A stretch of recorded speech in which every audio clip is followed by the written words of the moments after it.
here frequently, you know that the Hard Zone is a talk show where we feature a team of panelists from different political institutions, different political persuasions. Free land of Labor Day.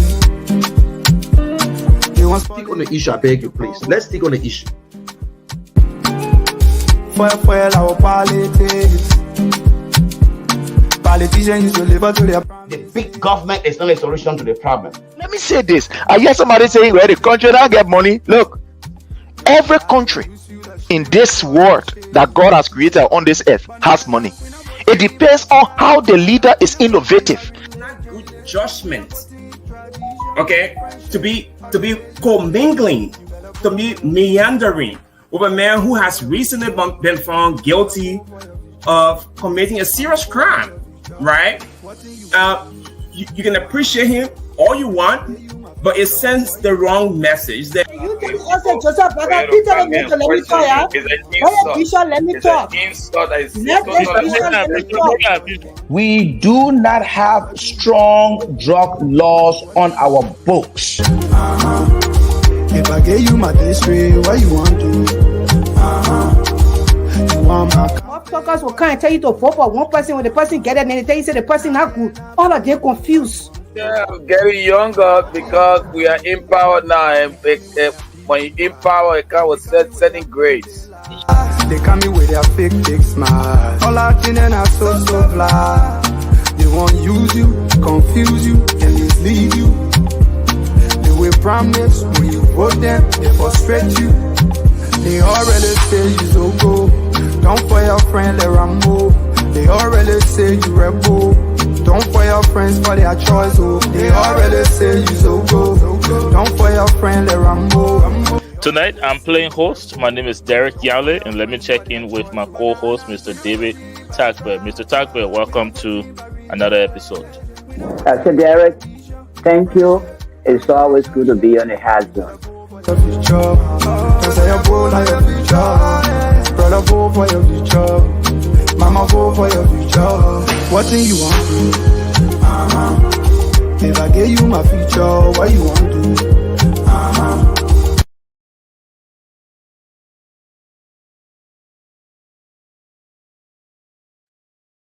Good evening, ladies and gentlemen. Welcome again to the Liberia Radio and Television Network.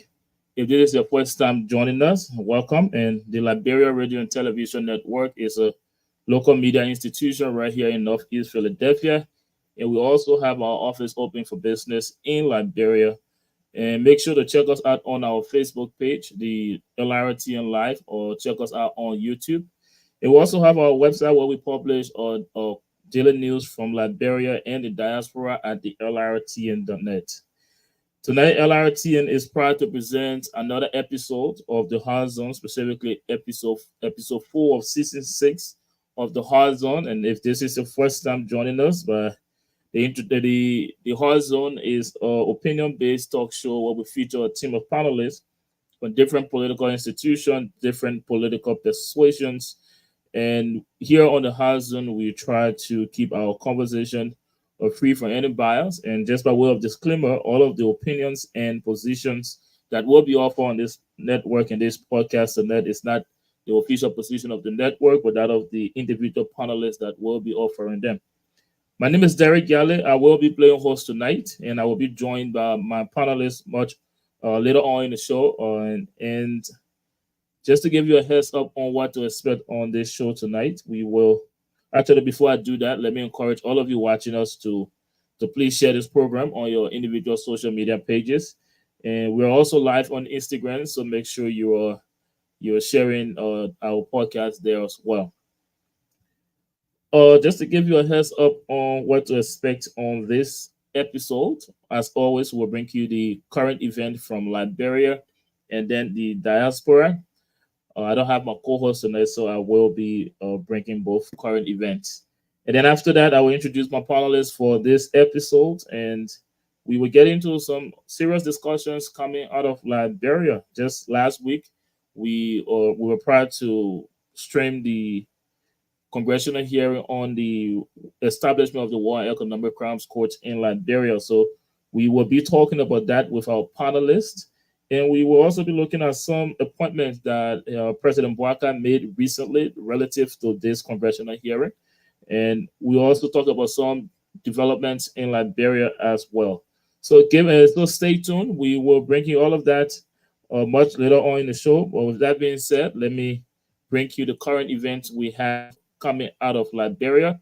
But again, before I do that, let me encourage all of you. I can't stress this enough to please make sure you're sharing this program on your Facebook page and your Instagram page. Make sure you're following the network on Facebook, YouTube, and on Instagram as well. Just to give you the current event we have from our current event folder in Liberia. Like I said earlier, LRTN was at the U.S. congressional hearing on the establishment of the War and Economic Crimes Court, and we were privileged to do an interview with Dr. Alan Wett, where he said that the next step for the establishment of the War and Economic Crimes Court in Liberia is for the president to appoint an executive director. And just a couple of days after, the executive mansion page of Liberia published additional appointments made by President Joseph Yema Bouaka. And one of the appointments was Councillor Jonathan Masakwe, serving as the executive director on the Office of the War and Economic Crimes Court. In another development, Telia Ure has been appointed. Let me put up that development if you don't mind. In other development, Telia Ure today announced on her Facebook page that she has been appointed as the senior advisor on foreign affairs and legislative engagement to the Honorable Speaker of the House of Representatives of the Republic of Liberia. Now, moving on to other development in the diaspora, I'd like to begin with South Africa. South Africa breathed a new era as President Cyril Ramaphosa sworn in as South Africa president for a second term. And at his inauguration, he stressed the beginning of a new era, where he said, let me read for Britain. He said that voter wanted everyone to have enough food, decent homes, clean water, affordable and uninterrupted electricity supply, well-maintained roads, good care for the sick and elderly, quality schools, and other basic services. And he pledged his support to South Africans that he will be the man to do just that.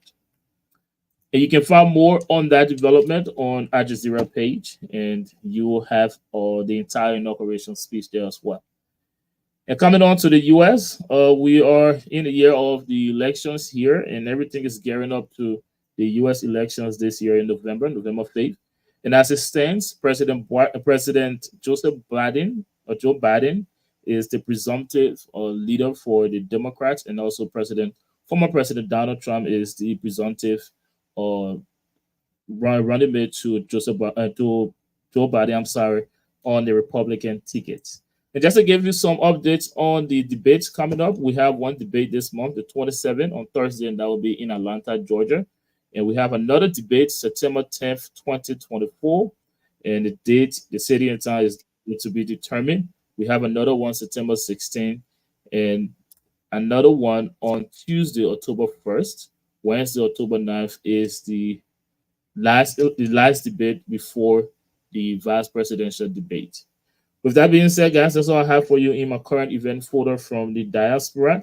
At this junction, I would like to invite my panelists. But before I do that, let me encourage all of you watching us to please share this program on your Facebook page. Make sure you're inviting your friends and family to join us here tonight, because we have a very interesting, very intriguing conversations to have here tonight. So make sure you're here with us and also encouraging your friends and family. But more importantly, though, make sure you're sharing this program on your Facebook page and make sure you're following the network. At this point, I would like to invite my panelists for this episode. Very shortly, they will be on the screen with us, and then we will do the introduction, and then I will open the floor for what's caught your interest this week in Liberia and the diaspora. I'd like to start with you, Mr. Prince Sharif. Welcome to another episode of the Hard Zone. Thank you very much, my brother Derek, and to my esteemed co-panelists. I want to say welcome to all, and also to the listening audience. I want to say thanks for joining us again.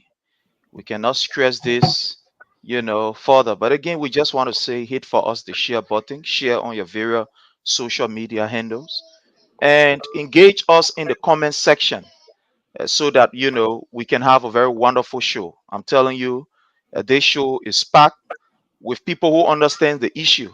So when you come here, get ready. It's going to be very interesting. Why it is true we are from different political persuasion, but again, the respect is mutual, and I believe that it is all in the interest of a better Liberia. So again, I want to welcome each and every one of you. Just hit for us the share button, and let's get ready. We'll bring you nothing but the best. Thank you. Thank you very much, Mr. Sheriff. Let's hear from you now, Mr. Jai Winkin. Welcome to another episode. All right, Mr. Sheriff, Mr. Border, Derek, guys, thank you for showing up, for keeping on the show. Let's do it. Thank you very much, Mr. Weir. Mr. Madam Border, let's hear from you next. Thank you, Derek, and thanks to my panelists here. I'm glad to be on the show, and let's have it. Thank you very much, Mr. Boulder. And guys, I know you guys follow Liberia developments very well, and there has been a lot of stuff going on, a lot of things. We've been getting some positive feedback on the current administration as far as governance, and some are saying that President Bouaka is doing extremely well in the area of the establishment of the War Economics Crimes Court, making some good moves, and we're getting feedback on the law enforcement as well. So there has been some good news, and there has been some challenging news as well. As it stands, the Liberia Senate faces growing pressure amid conflicting accounts over retreats fund. We saw on Amara Conan page, he posted that they were taking the money back to the bank, and there has been increased pressure and even a warning of a mass peaceful protest for the legislature to return the citizens' money. And we're also seeing some other developments. My point is, I do not want to limit this conversation to just one development, so I'm just going to have an open panel discussion first with you guys. Whatever caught your attention this week, because I have some that caught my attention, I will bring up later on. But I want to start this with an open discussion first and foremost, so that you guys can talk to us on what's going on, what caught your interest, what do you think it is. I'd like to start with you, Mr. Weir, and then I'll take the next panelist. Okay, thank you. Well, actually, I was impressed with the appointment of somebody to spearhead the economic crime, because the previous two presidents, that is Salif and Mr. Weir, they didn't do anything about that. Even though many Liberians think that it is not very important, I want to make it clear that the establishment of the war crime or economic crimes, it doesn't mean people are going to be punished. But it is very, very important for Liberians to know what happened. How can we prevent that? And it will also exonerate people who are being accused falsely. So people who are against it, they should not be against it. So because it has happened in other countries, in Sierra Leone, in South Africa, and several places where there was a war. Liberia is no exception. For all Liberians, we need to cooperate and criticize and see what happens next. With respect to security, well, I talked to a few friends too that told me that the streets are a little bit better, the traffic is a little bit better, which is very impressive. I am glad to hear that. I hope things keep going on better. Thank you. Thank you very much. I'll come back to you because you touched on a very good point I would like to develop. But let's hear from you, Mr. Boda, and then we'll take Mr. Sheriff next. Yeah, I think our country is moving in the right direction. There are many things that's happening, but I think it's good. The Senate and other part of government are becoming to understand that they don't have impunity to just spend Liberian people money as well.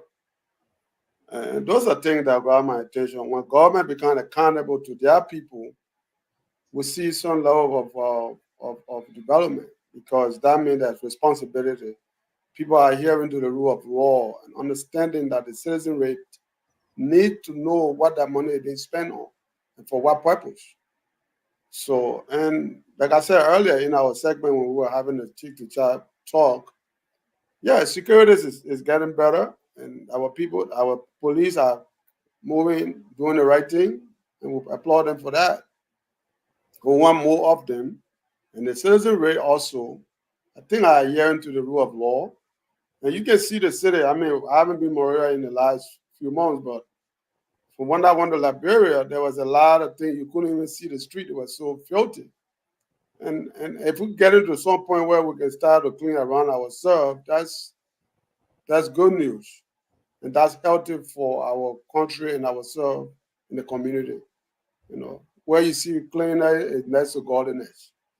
So I want to thank the Liberian people and the Liberian government for doing what they're doing. And we hope for more and hope that we can work together as a team and build our country to be a better nation. Thank you. Thank you very much, Mr. Boda. Let's hear from you, Prince. Mr. Sheriff, I'm sorry. Yes, sir. There are a lot of issues, but I'm just going to narrow it down to like 3 or so.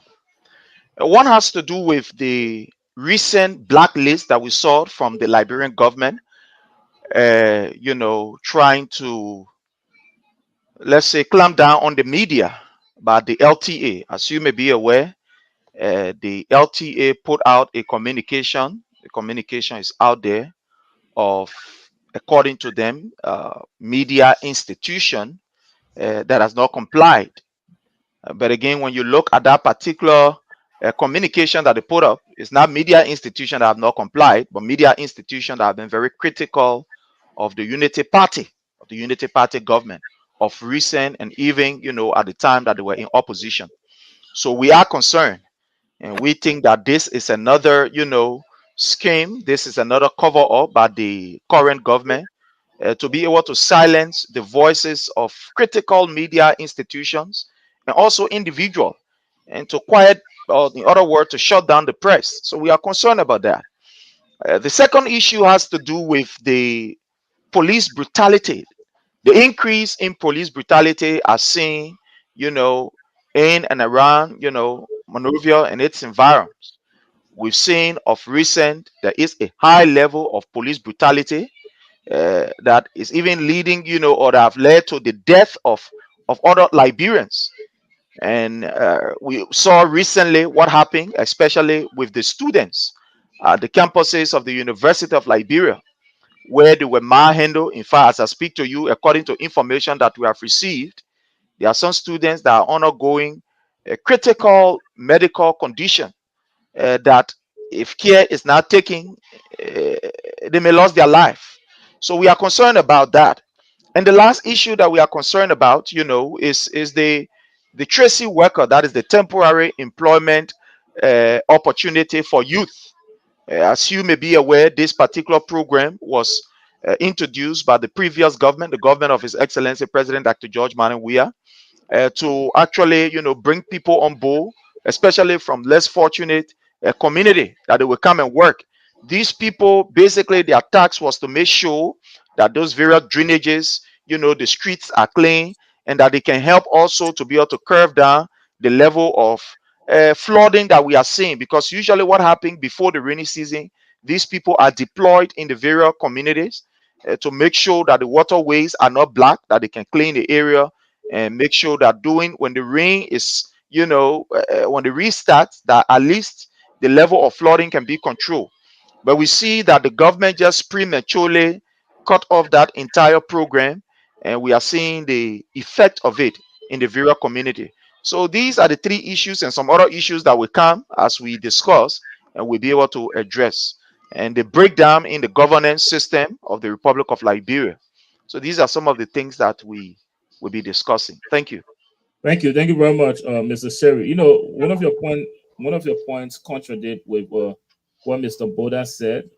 He spoke very well of the law enforcement in Liberia, but Mr. Sheriff is saying that police brutality. How do you connect those two? Because you say the police are doing a very fine job, And Mr. Sherry is speaking of police brutality and mistreatment of Liberian. How do you connect those two things, Mr. Bowden? Well, I don't know what he termed as police brutality. I mean, there has to be some measure of discipline instituted within our society.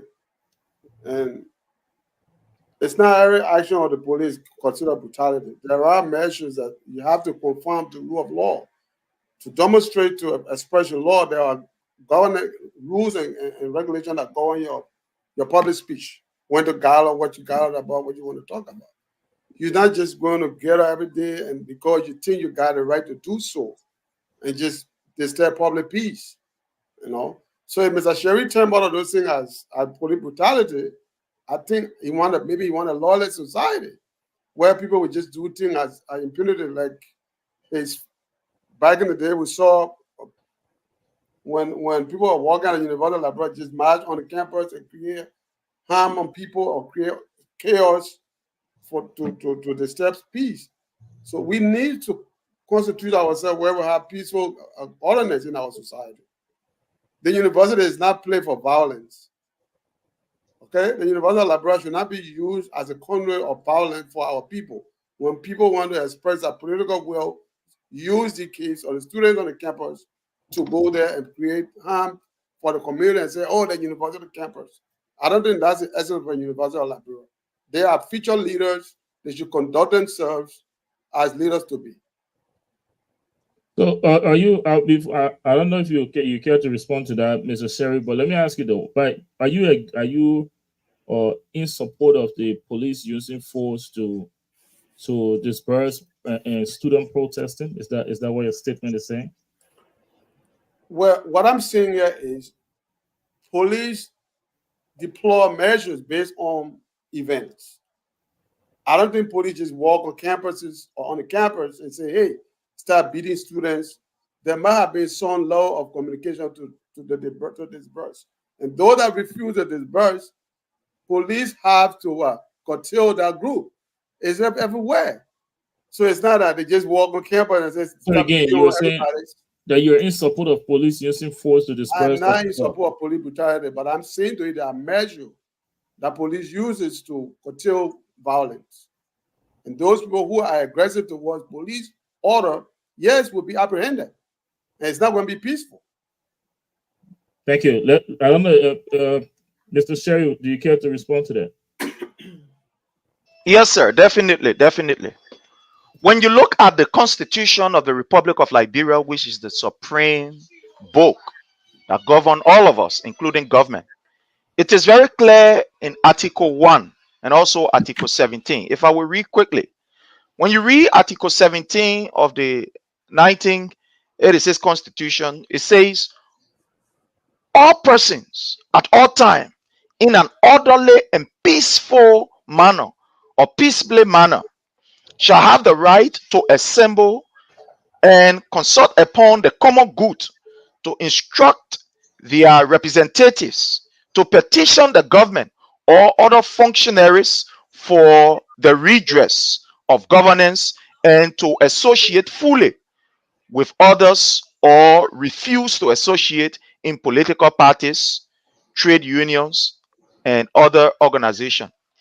When you look at Article 1 of the Liberia Constitution, when you look at Article 1, it is very clear that all power is inherent in the people, and all free government are instituted by the authority and for their benefits, and they have the right to alter and reform the same when their safety and happiness so require.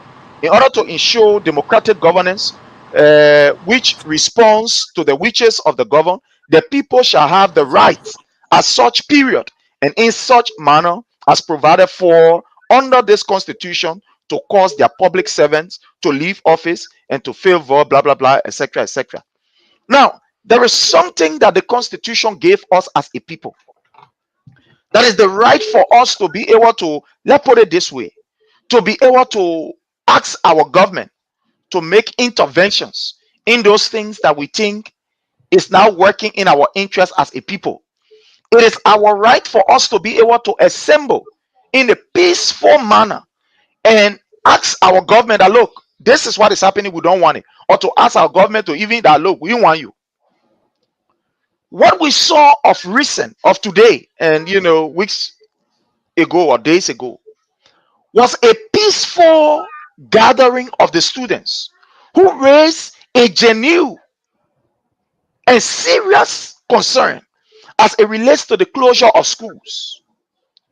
These students, the only thing that they did, that according to the Joseph Newman Boyka government, that was a crime, was to ask the government that, look, as we speak to you, our school is completely closed. The buses that we used to use to commute, these buses are down. Teachers have not even, or lecturers have not even taken their salary, for which they have said to us that they will not go to school, and school is closed as I speak to you. What do? Calling on their government to make the necessary intervention. And what we saw happening, we saw the Joseph Newman Boyka led government honor the stewardship of Gregory Cuomo, releasing some unprofessional police officers. Some, I want to be very, very, I want to qualify it here. Some unprofessional police officers to brutalize these students for raising genuine issues. What was their crime? We want for school to be open. What were their crime? We want to make sure that our teachers are paid. And they were brutalized. We saw the pictures. The pictures all around the place. As I speak to you, some are even in the hospital, undergoing intensive care unit. Some may not even survive. Tomorrow we may hear different news. Different news altogether. So how do you call that? Is that not police brutality? Thank you very much, Mr. Sheriff. Now let's, Mr. We are weighing on this, so we can move on to the next issue. Okay. What I will say is that actually it is wrong for any out of violence, whether it was carried out by government or civilians. At the same time, we have to respect the rule of law. I'm glad that Mr. Shelby talks about Article 1 of the Constitution. I'm glad that he recognized this at this time that he didn't talk about before when we was in power. And I'm glad that you read clearly how those in power are called. They call public servants. Instead of bestowing the kind of excellency, this and that, the Constitution made it clear that all those in power, serving the people, they are public servants, which is clear in that Constitution. But to this particular part, I don't know what transpired, but that history is a bad history for Liberia. From those time, for students to be brutalized, if anybody brutalized, then it is very wrong. And this is why it's very, very important for our government to privatize most of these things. Government is corrupt worldwide, even in the United States here. That is why school buses here are operated by private institutions. So if you say this thing, somebody will say, oh, this is Liberia. Because that's the only way the government itself cannot punish itself, cannot investigate itself. So the only way to make that better is for school buses that are intended for the University of Liberia, in my opinion, they should be privatized, so that private institution will just build the government pays it and see what they do. Because right now we are not capable to manage anything properly in Liberia. Not only the government, it has been the problem for Liberia. Even as I said before, if you were to donate a typewriter or any printing to any ministry, they will not even be able to provide the ink they want for that donor to continue to provide these things. We have a structural problem, a system problem in Liberia. The question of using brutality to disperse our people is wrong. And I would like to say that if that was the case, then of course I do not support that. Thank you very much. Let me come back to you, Mr. Barry, let me just make a quick point. Go ahead. Brother Sherry, he's trying to label the Boyka-led government as failure, whatever he wants to term it. But the root of some of these problems that he alluded to is the failed leadership of his CDC government. And University of Liberia, is not a right, it's a privilege. Okay? And not understanding what they still to run the university, they created all of these stalemate within the run of the university, free tuition, free debt. You think about any university that is being run freely, especially looking at our own economic situation in the country, and you create all of these bottlenecks, and then you're trying to undermine government, infusing them on campuses to make government look like they are irresponsible when you created the bottleneck that government does not even have the resources to fund the university at this time. Because you cannot run a university on the basis of free university when students don't pay tuition, don't do this.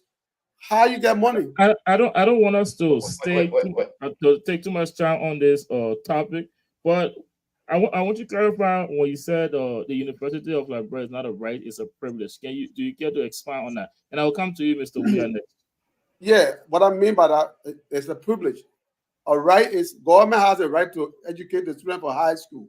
University level education is a privilege that you want to achieve a higher education. It's not a right. It's a privilege that you want to have.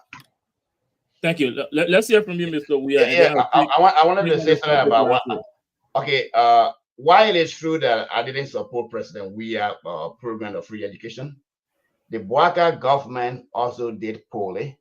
If you know the program you were going to get rid of it, you needed enough time to explain to the students of the University of Liberia that look, this program was in place, but there was no allotment of any money. There was no budget passed from the Congress or maybe from our lawmakers.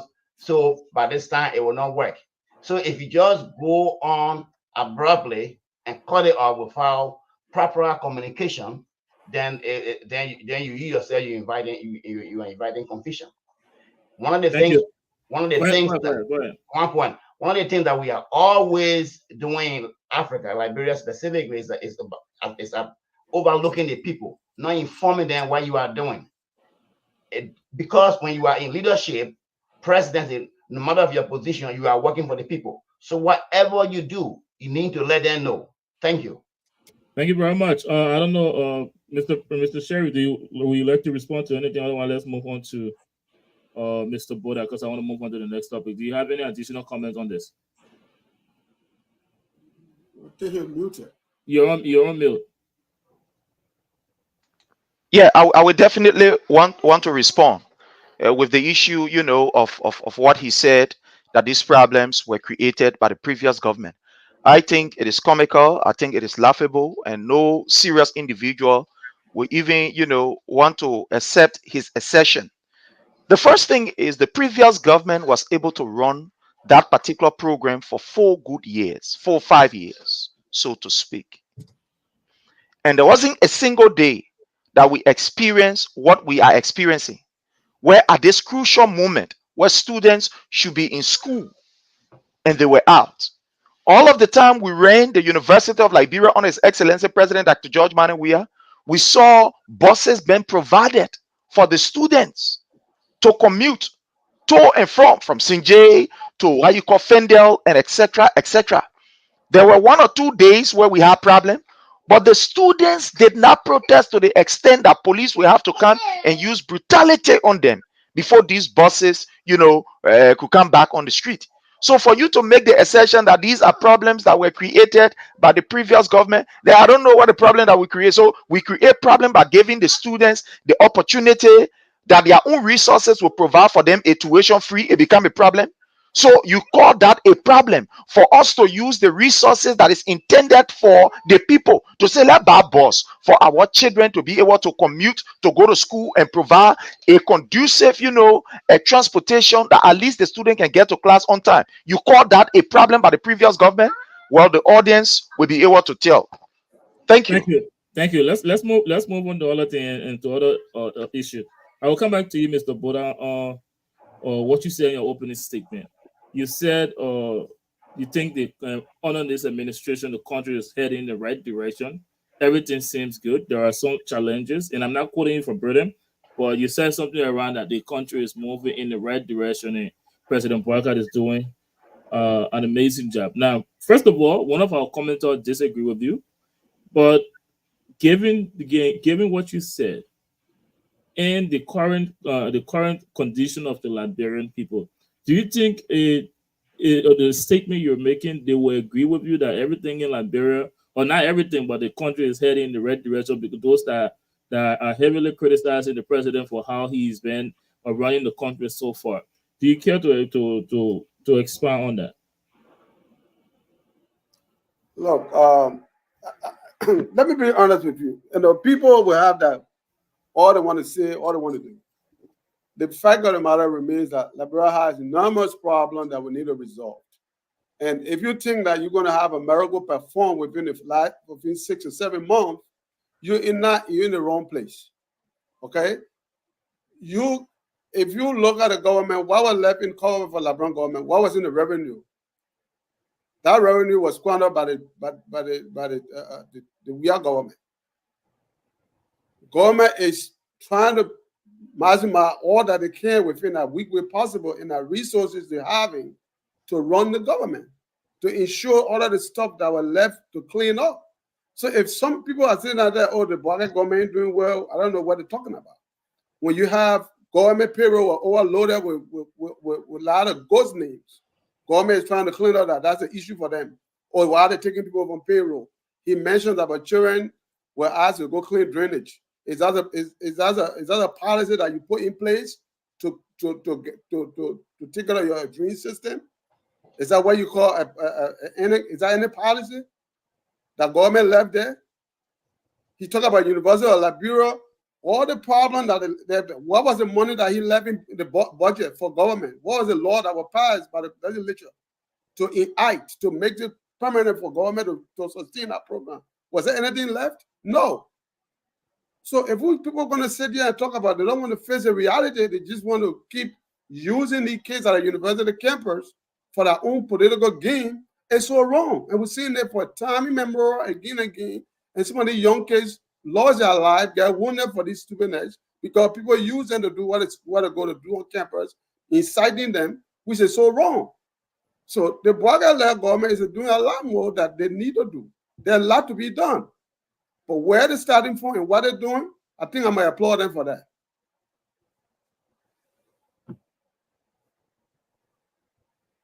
For that point.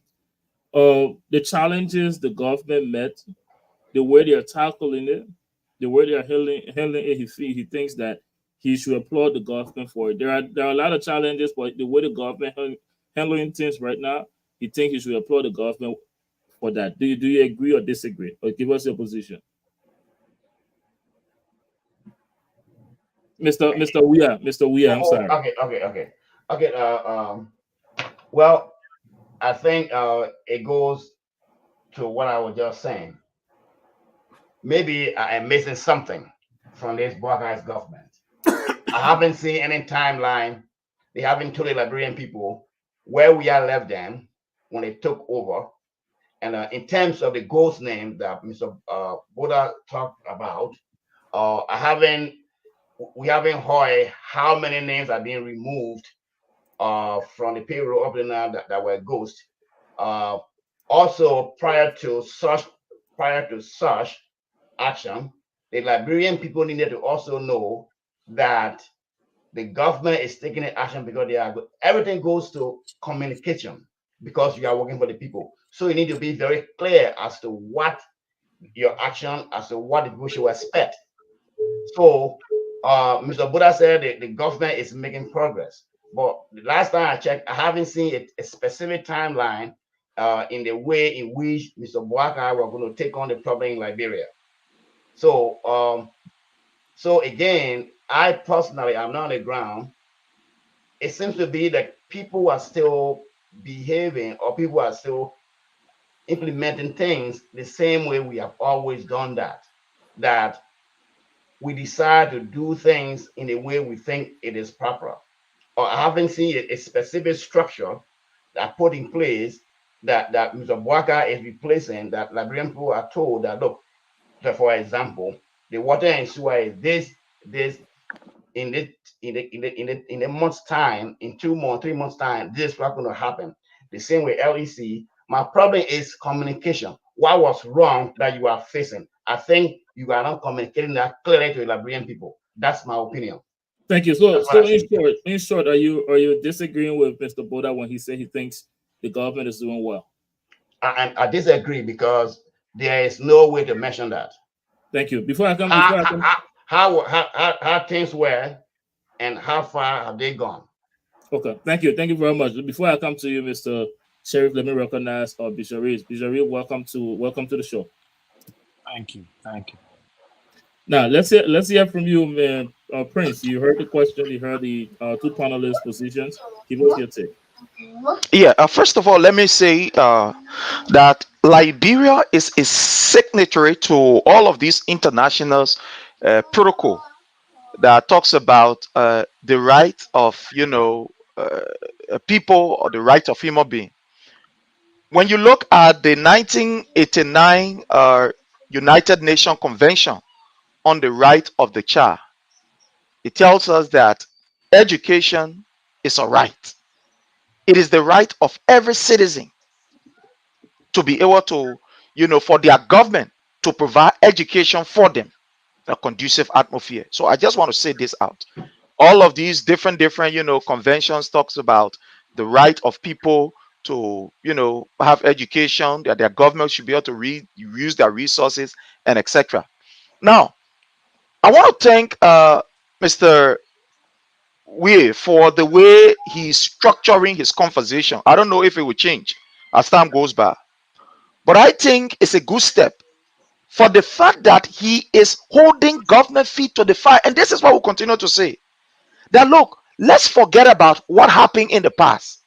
The CDC government played her part and she played it adequately. She has 6 years.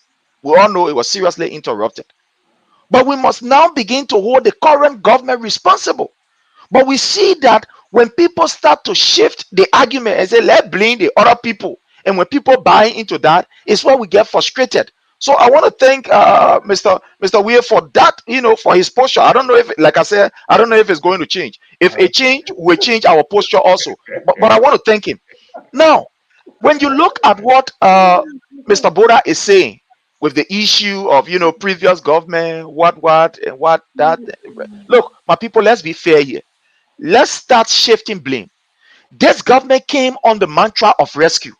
This government said everything was wrong, everything, including providing free tuition for the kids or for our citizens at the University of Liberia or state-run university, that it was wrong.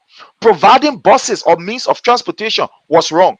Giving students padam, the medical students, they said it was wrong. Everything was wrong. So why will you come there after you condemn that everything was wrong? You come there, then you say, oh, we must get you chance. Get you chance where? This government is not a new government that we say, for example, it was the CDC government that just left from opposition and came. This government have 12 years of experience in governance and in government. You know that for sure. The one who has this government also have 40 plus years of experience in working in government. So why would you come knowing all of the problem that we are faced with? So you are telling the Liberian people that you did not do your own risk analysis, you did not put everything into play. You cannot say, oh, we must get. You know that the problem exists or they've been in existence. So you should come and telling us about the solution. But these are all clever means to be able to escape the reality that is on ground, to be able to put their responsibility, on the side, maybe divert into something that is not even important. Why would you come at this time and telling the Liberian people we should get you chance? Get you chance for what? When the prices of basic commodities are rising up, you say we should get you chance. When police brutality is on the increase, you say we should get you chance. When our people in Great Cape County, they were killed up to now, nobody have been brought to book, but they only say we gave $5,000 for one person that died. You say we must get you chance. Give you chance for what? Liberia looking like a nation that people need to get chance to. Look, when government comes, you come with that responsibility to make sure that you rescue the people. That is your slogan, rescue. Telling us to give you chance, we think that it is unfair. And such a thing should not be said on this kind of platform. But a well-landed and a very astute individual like our own father, our own prof, I can say, somebody who understands the political dialectics of Liberia, Mr. Bodo. Don't let me say that kind of thing. Yeah. Mr. Sherry, if I may come in though, let's not run away from Mr. Boda's initial point. Now, I understand you mentioned all of these challenges. You mentioned the experience of the administration. But what he's saying, if you will permit me to speak for you, Mr. Boda, is that the government effort in tackling those challenges, he thinks needs to be applauded. And I understand everything you talked about. I understand it, those challenges. But how would you rate this administration or how well they have performed in just a little period of time in tackling those issues? Yes, those issues exist, but the effort this administration have put in handling those issues, how will you rate that? What kind of effort the government? Look, people should start playing fun with that thing called effort, that war. Look, we're not allowed people to misuse that war. That war called effort. What you call effort? What is the government doing? For example, in the education sector, what is the government doing? What serious policy or what?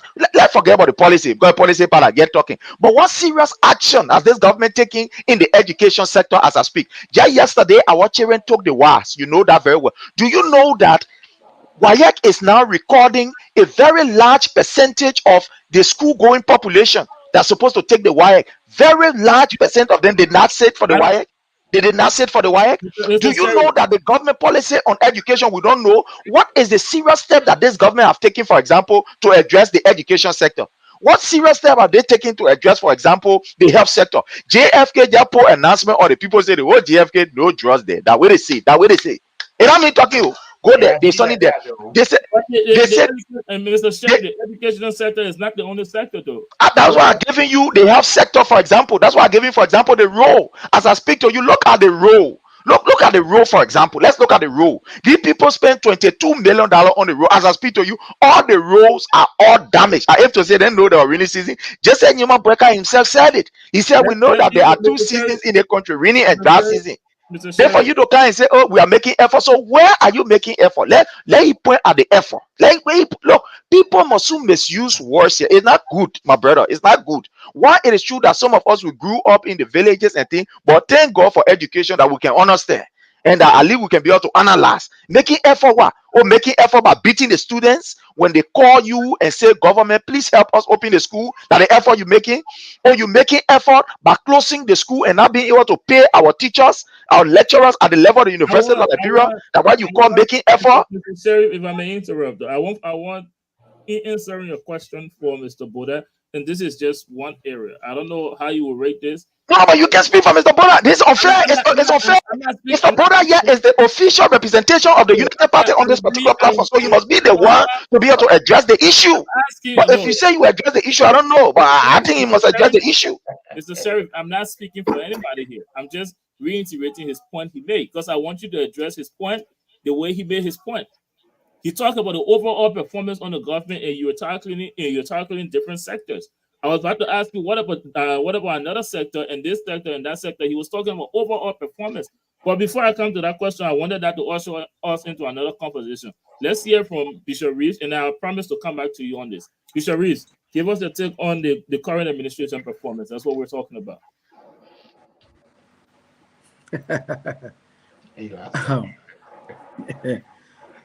Well,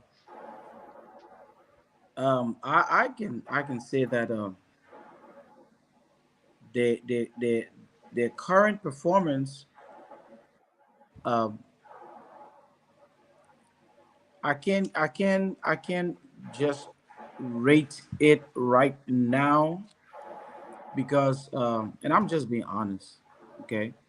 I see things need to be addressed properly. I see some things not going well. I see some things that are going well. And I stand by what I say. All right. I see some things not going well. I see some things going well. And I think that there's still a lot of work to be done. There's a lot of work to be done. There's a lot of correction to be made. It's not possible for the government to just come into power and right away start doing things and everybody, they perform. No. We have a lot of issues that have to be dealt with. So quite honest, I'm still just in a place of watching and hoping that things will go well. and I will praise some of the things I see that's some of the things that's not good. I would criticize it. Yeah. So the overall, I mean, I can't really give you any performance right now because let's talk about the positive, because that's how we started off. What are some of the positive things you think this government, or some areas that the government is really doing well? okay. So if we talk about,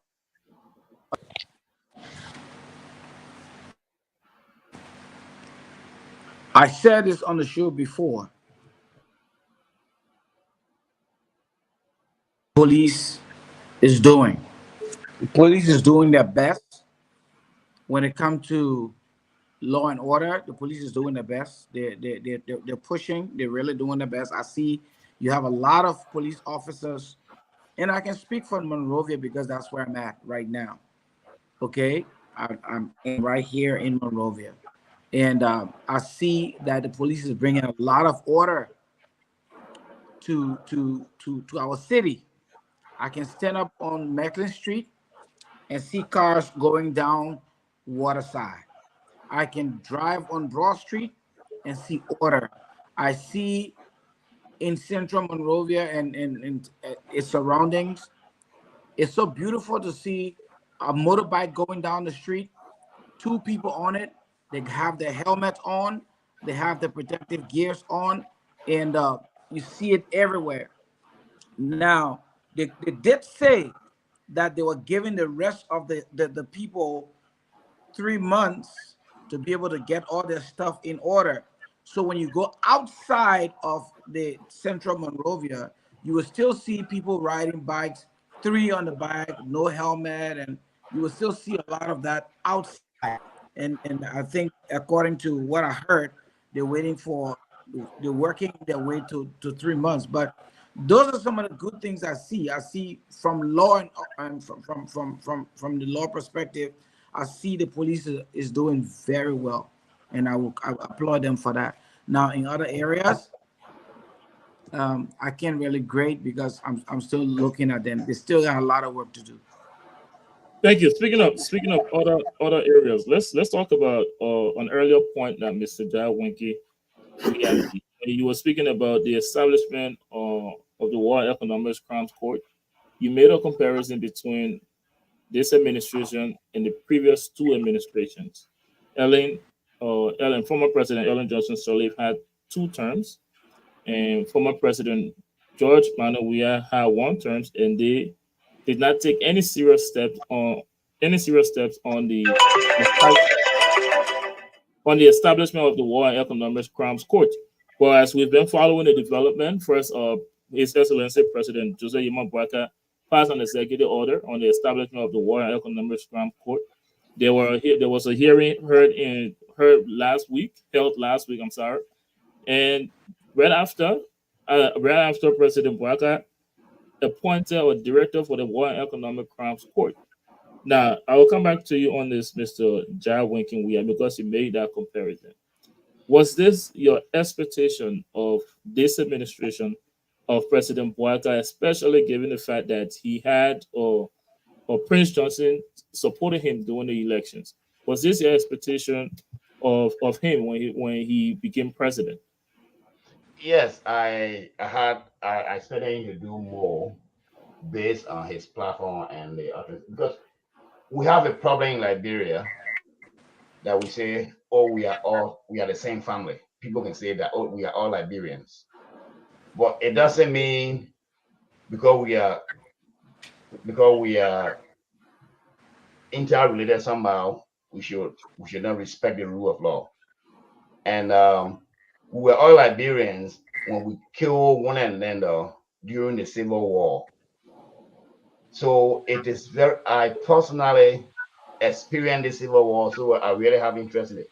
I was a frontline reporter then for the Inquirer. I was arrested in Freetown. I was arrested by Kasha Jacob in Banga. I was arrested by Roosevelt Johnson. I was arrested by Haji Nkrumah. So I see people, and I was on Busher Island where Prince Johnson killed a lot of people, especially under the cotton tree. So it hurts me for people to say, "Oh, we are all Liberian, we should just forget it." Well, people, this doesn't mean that grab these people, execute them, or put them in jail. But it is very, very important for Liberians to know what happened. Bole is Senate, I'm a senator representative. Prince Johnson is a senator. Those are those are people that kill people, that order the killing of people, innocent people. Even though they said they were fighting for freedom, but they kill people based on tribal affiliation. They kill people based on perception. They kill people if for example, if I remember very well, if you as a young guy traveling with a girl with your girlfriend, you should say she's your sister, because if you were to say that's your girlfriend, they will kill you. And a lot of atrocity went on in Liberia. People need to know the story. So it is very important. I don't see the reason why Sally, who were really, really respected, do nothing about that. She didn't do anything about it. So, I applaud Joe Boakai for the coverage, because I know people will say, oh, nothing will happen. This is Liberia. We are all this, but we are still corrupt. The country has not gone anywhere because of the same years. Oh, this is LIB. It's not only about the War Crime Tribunal. If you were to go to any ministry in Liberia and say, "Guy, do that," they will say, "This is LRB, this." And we keep saying that, then we expect the country to improve. In South Africa, that happened. In Sierra Leone, that happened. It doesn't mean all those that participated, you're going to execute them. But at least they need to recognize, they need to confess, they need to see that they did things that were wrong. It is true. Prince Johnson, for example, I can tell you here, all those, just because they were in government, even though they never fought, or Larry Botte, all the other guys that worked army in Newtown, he executed all of them, all the legislators. Prince Johnson, I can say that. Under cotton tree, people, he said pregnant women should go for food. He grabbed people and killed them.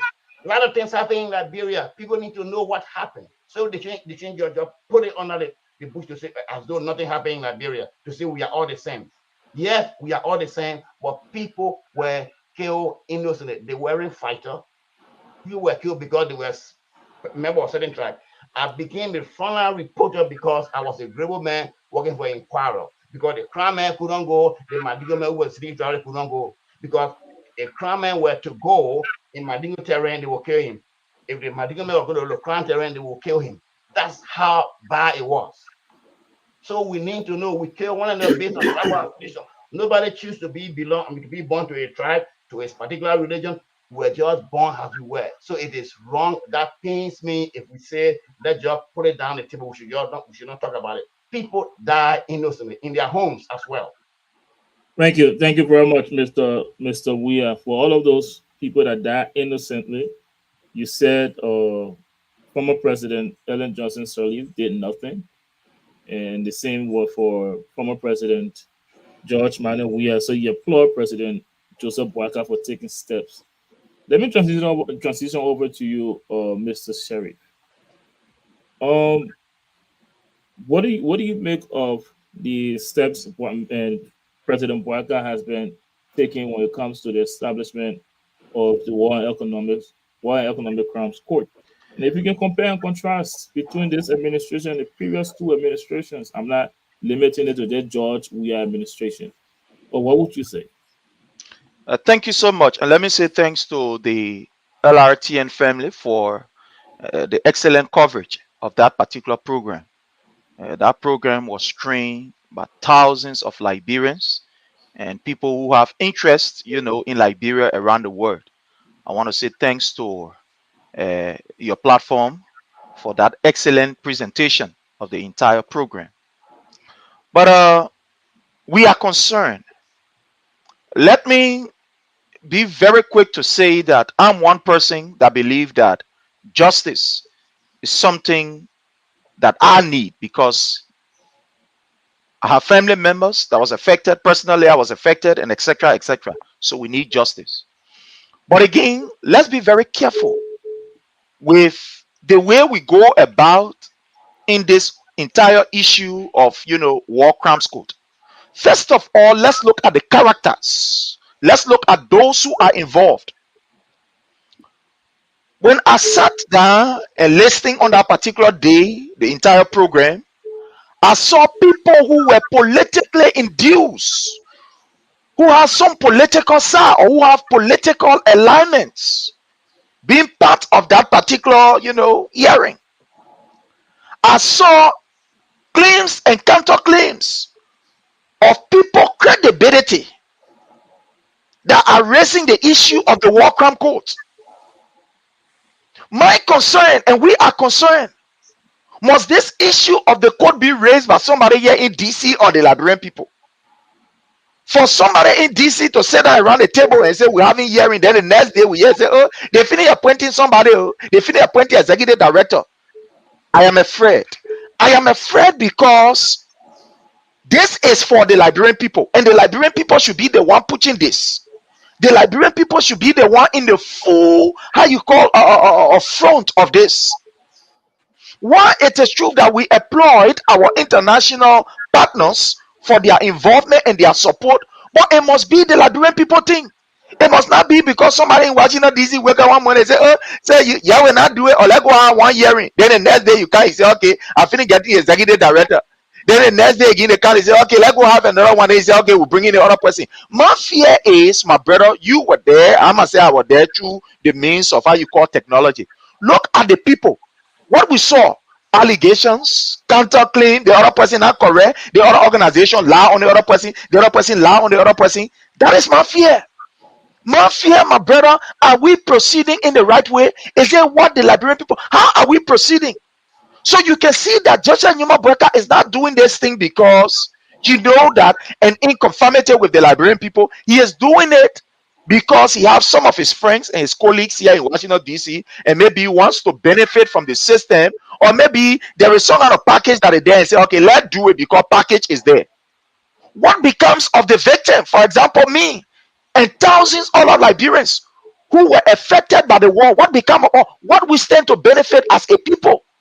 That's the question we should be asking. Those who committed these heinous atrocities, some of them, like for example, Madam Ellen Johnson Sirleaf is on record of saying that, yeah, we collected money, and those money were used to be able to sponsor the NPFL. Let's look at organizations that they use that were in the United States of America. Some of these organizations that collected money and gave to Madam Ellen Johnson Sirleaf, they are here. How did Charles Taylor left from prison? And etc. etc. So what we are saying in short, in order for us to be able to bring this to a close, is that we want justice. But again, let's look at the individual. For example, look at Allen White. Allen White is on record from Prince Johnson or saying that he went to Ghana. He called Prince Johnson and called Benin Ure and said, Prince Johnson, Benin Ure. You can say that Prince Johnson go as vice president to Benin Ure. The records are there. As this man come up to say, no, I was not there. That means say, but this is the man that we see in front of this thing. Is it one we say that? Is it because maybe Prince Johnson and Benin Ure did not maybe listen to him, or they did not buy his idea of somebody going as president and vice president?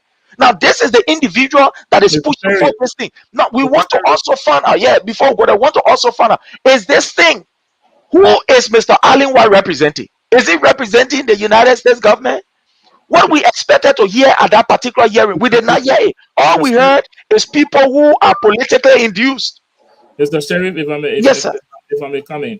I ask you a question about, for you to compare and contrast between the three presidents, the present and the past two presidents. Okay. There are steps towards establishing the War and Economic Crimes Court in Liberia.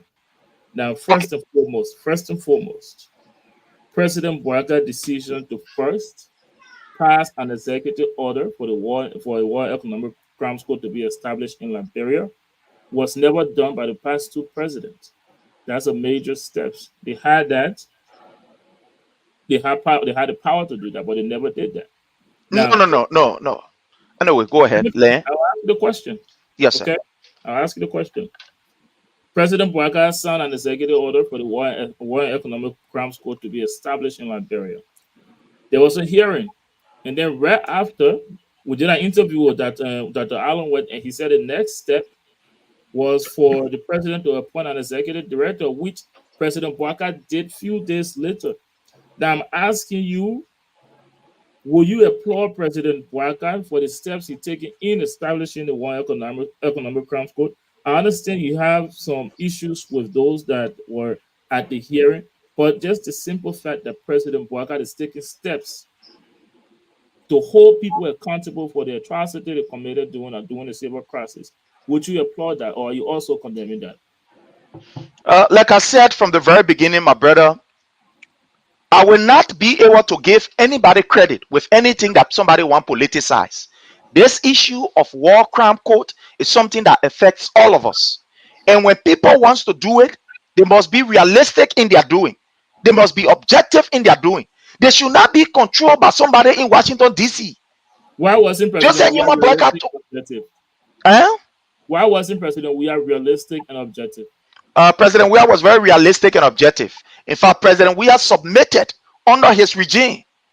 He submitted a communication to the House with this issue of the war crime code. When President Weah, I'm coming, sir. Let me lay on this. When President Weah was asked about this issue of the war crime code, he made it very clear that look, this thing, the Liberian people must be involved. The Liberian people must be able to advise. The Liberian people are the ones who are going to be either directly or indirectly impacted in this whole thing. So let them speak. And we saw President Weah presenting a communication to the people's representative. We saw that. So for one to say that nothing was done by the previous government, then I think it is unfair. I think it is unfair to especially the Weah-led government. I'm not talking about the Ellen Johnson Sirleaf government because we all know that she was not interested in it. But we saw a serious approach by the Weah-led government by using the people, by going to the people. But our fear is that, to lay on this, to just lay on this before you go. So our fear is when somebody in Washington, D.C. telling you go one step, then you go. Come back, then you can't. Go on this side, then you can't. That is our fear. Thank you, Mr. That is our fear. Let's hear from Bishop Reeves, and then I will come back to you, Mr. Weah. I told you keep jumping. I will come to you. I didn't forget about you. I will come to you after Bishop Reeves. Oh, you want me to talk about they walk around school? All right. You know, I was waiting for computer. Bishop Reeves, give us the position, please. Well, I will refrain from responding to Mr. Sherry tonight because it is disheartening to hear that. To hear what? Think to hear that Ellen didn't do anything because she didn't care. President Weah did something, and he doesn't think what President Bouaka is what doing the right thing because his fear is that it is being politicized. Come on, let's stop that. Our country will never go forward if we keep doing this thing here. It's not correct. People in Washington are pushing because there are Liberians who are pushing them. There are Liberians who are pressing. There are Liberians who will not sit down in America. There are Liberians, and I can give you names of a bunch of people who are pushing this thing to ensure that this war crime could come to pass. So it's not America having some kind of agenda. No, it is the Liberians in America who are pushing.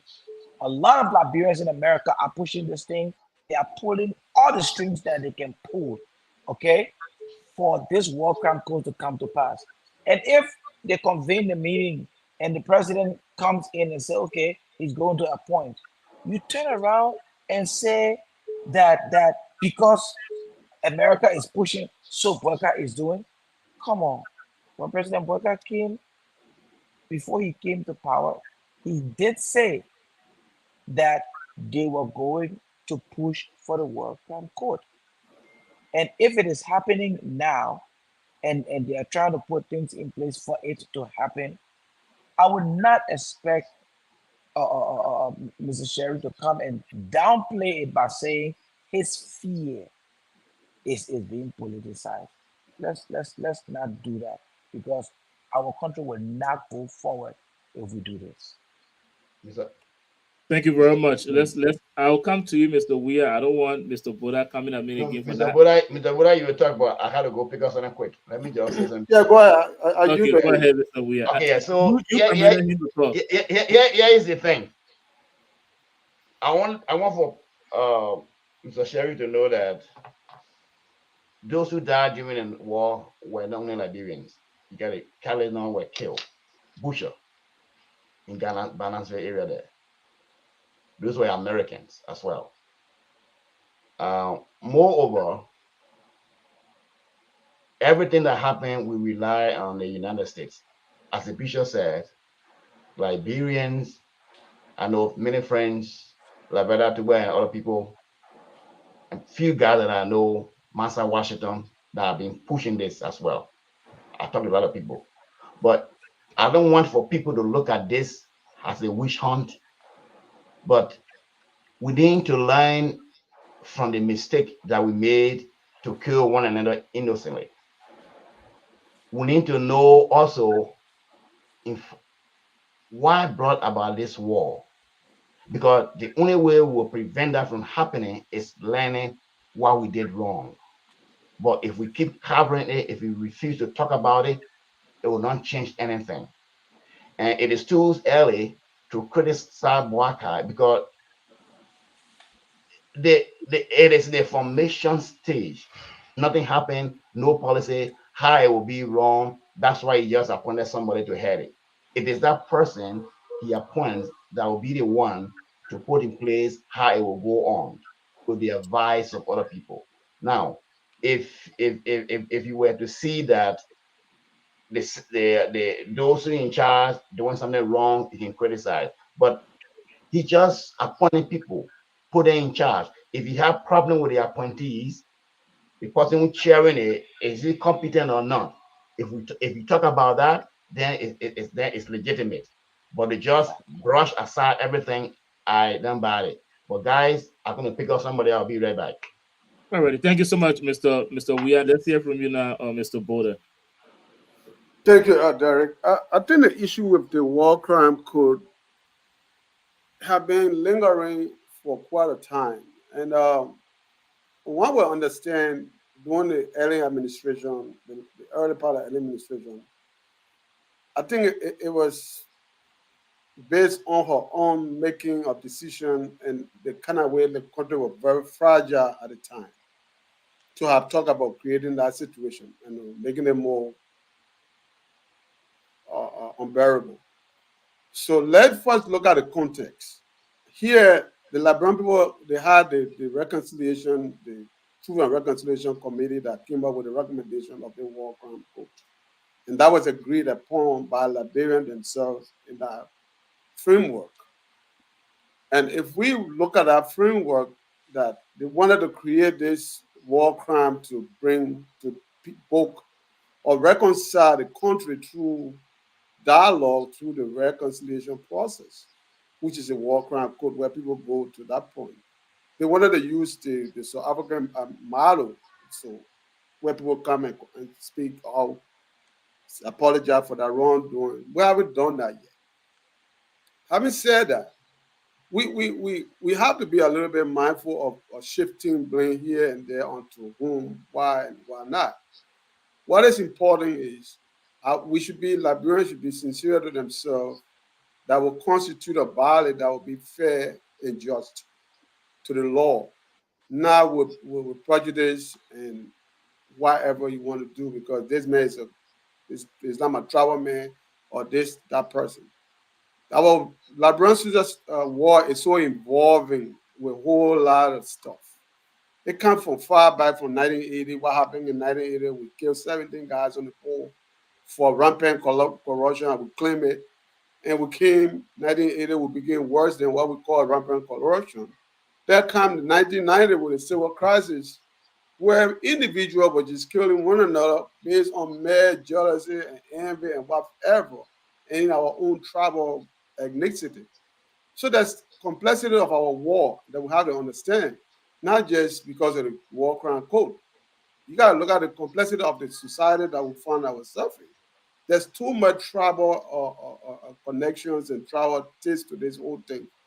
And I don't want people using America as a tool to say, hey, oh, because America behind it. No, I think it's not about America. Let us think as Liberian how we can reconcile. These people will not go with impunity because there are a lot of people that there's a lot of heinous crime with our people. And it's not, and you see them walking in the street, in government, in other places, and these people are hurt. There are families that are being hurt all over this country, around the world, and some of them cannot even go back home today. And in order to create the atmosphere for everyone, we need to have some of these people look, tell why you did what you did, and what was the reason behind it. Well, be accountable for your actions. And so let us not politicize it because it's a witch hunt. It's not about witch hunt. I think we need to have some justice. If we talk about law and order, we need to have a justice. My concern is a framework, the way they're going to word it, the legal aspect of it, so that it be free and just for everybody that will participate. That is what we need to be talking about. Thank you, Mr. Boda. Let me ask you a question based on something Mr. Sherry said. And when he said, when Mr. Sherry said that he doesn't think that it should be few Liberians here that should be talking about the war economic crimes code in America. He thinks it should be the Liberian people in Liberia. And you can correct me if I'm wrong, Mr. Sheriff. Now, do you think, and I'm just asking you for you to weigh on this, Mr. Boda, do you think that that is like a really divisive statement making? Man, do you think that's a divisive statement making something that Liberians in the diaspora did not get affected enough by the war to vouch for the war or the establishment of the War Economic Crimes Court, and instead it should be Liberian in Liberia? Do you think Mr. Sherry should revisit that statement? What is your position on that statement from? Well, I think what Prince needs to understand, Liberian everywhere is Liberian. It doesn't matter. There's no limitation of location where you are. Concerned of Liberian are concerned of every Liberian. Everybody will not have to get into the street to vote for this code. There are people who are going to have the voice and the representation and going to have the willpower. Some people will not sleep until they see the end of this. It's not everybody that's going to do it. So I understand maybe Prince concern is maybe there are some power behind it, trying to push it for some reason. And we have to dismiss that myth that it is because of some power that we want to create our own freedom. So we should be happy that somebody is trying to help us achieve what would be a greater, better for other Liberians to say, look, we have our civil crisis. There are people responsible for some actions. And these people were brought to justice so that nobody would do it again the next time, so that impunity will not be walking in the street. You understand what I'm saying? So just lastly, before I go to Mr. Sheriff, do you think President Bouaga's decision is politically motivated?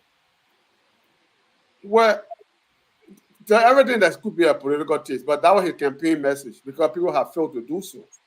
He had two presidents that passed. Is that a yes, no? Is that a yes, no, or maybe? We are in a political era, so he makes a political decision based on a political campaign, and he fulfilled no political promises. So you cannot divorce that political part of it from what he's doing.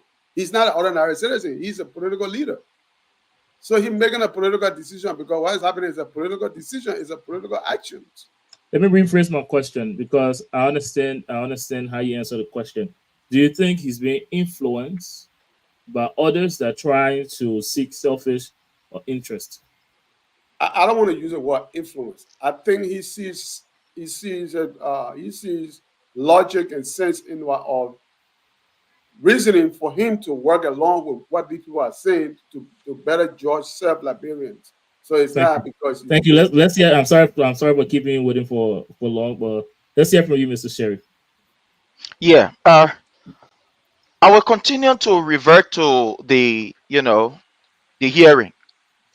You listening to that hearing when even Allen White himself was concerned that the United States government was supporting some institutions that he felt they were doing some witness tampering and and the rest of it. You were there on the scene. You had your whole team there. He was concerned about that. Now, I am also concerned about the scene. For example, and I will continue to say, let's look at Allen White. What if somebody raises the issue that, look, Allen White, as far as we are concerned, is a political player in this whole thing, because we saw his interaction allegedly with Prince Johnson and that of Benena Ure. And these two individuals, one way or the other, they are also what we call a factor in this whole war crime something. But this was the man, we saw him in Ghana, allegedly, having a discussion with these people. Is there something, is it genuine enough that people should ask the genuine question and say, look, if this man had an interest, so why if these two people are going to win? Let's agree that these two people are going to win. So it means that you will not be talking about war crime code now, you'll be talking about something different, because the two things that you put together that didn't want working or didn't want now in power. These are the concerns that we're raising. We saw people who have a political side, like for example, my sister Yaseni Manti. All of us on this platform know that politically she has a side, and she's a member of the ANC. And if you are to ask me, from what we heard down there, that was a different thing. That was a different thing than we heard. So Yasini was speaking as far as maybe one would say, and let me say this, I am not against the establishment of the Economics and War Crime. I'm not against that. But I'm looking at the processes that are involved. Because anything that is not done properly is not done at all. Somebody said they just the beginning, so let's forget it and let flow. No, the beginning of everything is important. And that's why we are raising these issues. The beginning is important.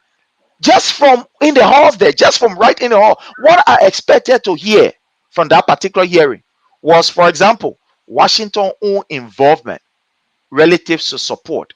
But that we did not hear. I don't know, you are right in the hall there. Maybe you hear a very strong commitment. That's what I expected to hear. A very strong commitment from Washington that, look, this thing, we are going to put our money into it. We are putting our all into it. That, look, there is a budgetary allotment for this particular establishment of this particular, XYZ. That I did not hear. We expected to see and to hear people to some extent that are independent of all of these political maneuverings. Like, for example, let's look at Mr. Jawinkin Ray, who was somebody who reported doing these, terrible times in Liberia as a journalist. So we expect to see some independent voices, people who are not politically, aligned, to see them talking about the issue down there, the effect of it on the lives of the Liberian people. But unfortunately, all of the people you saw there, my brother, even if you have some, if anybody has some hearing disability, or maybe somebody will say visually, if they have some problem, they can know that these people are attached. So you want to use these people who now have metamorphosed into what we call an advocate. But now, advocate, somebody just work on one money, you gotta tell the worker, say, oh, I be advocate, I get my advocate grill, and the other one, the other thing. Look, these things, we will see them. We'll see many of these things. That people who are politically induced, or people who are political side over the period, that they will be able to transform into advocacy group. So how do we expose these people? Because once you have a political side and you are coming in, definitely, I'm telling you, if you put a Yaseni now in the room with a me in the room and say, okay, what crime code, the first thing you look at me and say, you need to go to jail, Prince, because of our own political alignment. So these are some of the things that we must look at. Nobody is against the establishment of the war crime code. But again, let us do it correctly. Let it be done in a correct manner.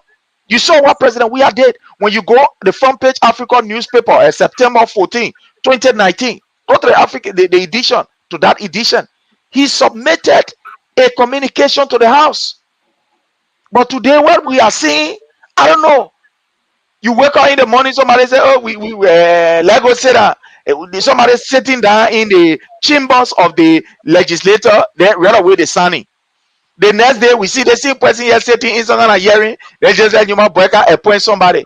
So this alone, it tells anybody that is reading beyond the lines or between the lines, however you will call it, that there is something that is fishy. Thank you. Okay. Can I come in, please? Can I say Yes, please something? go ahead, Bishop Reeves. All right.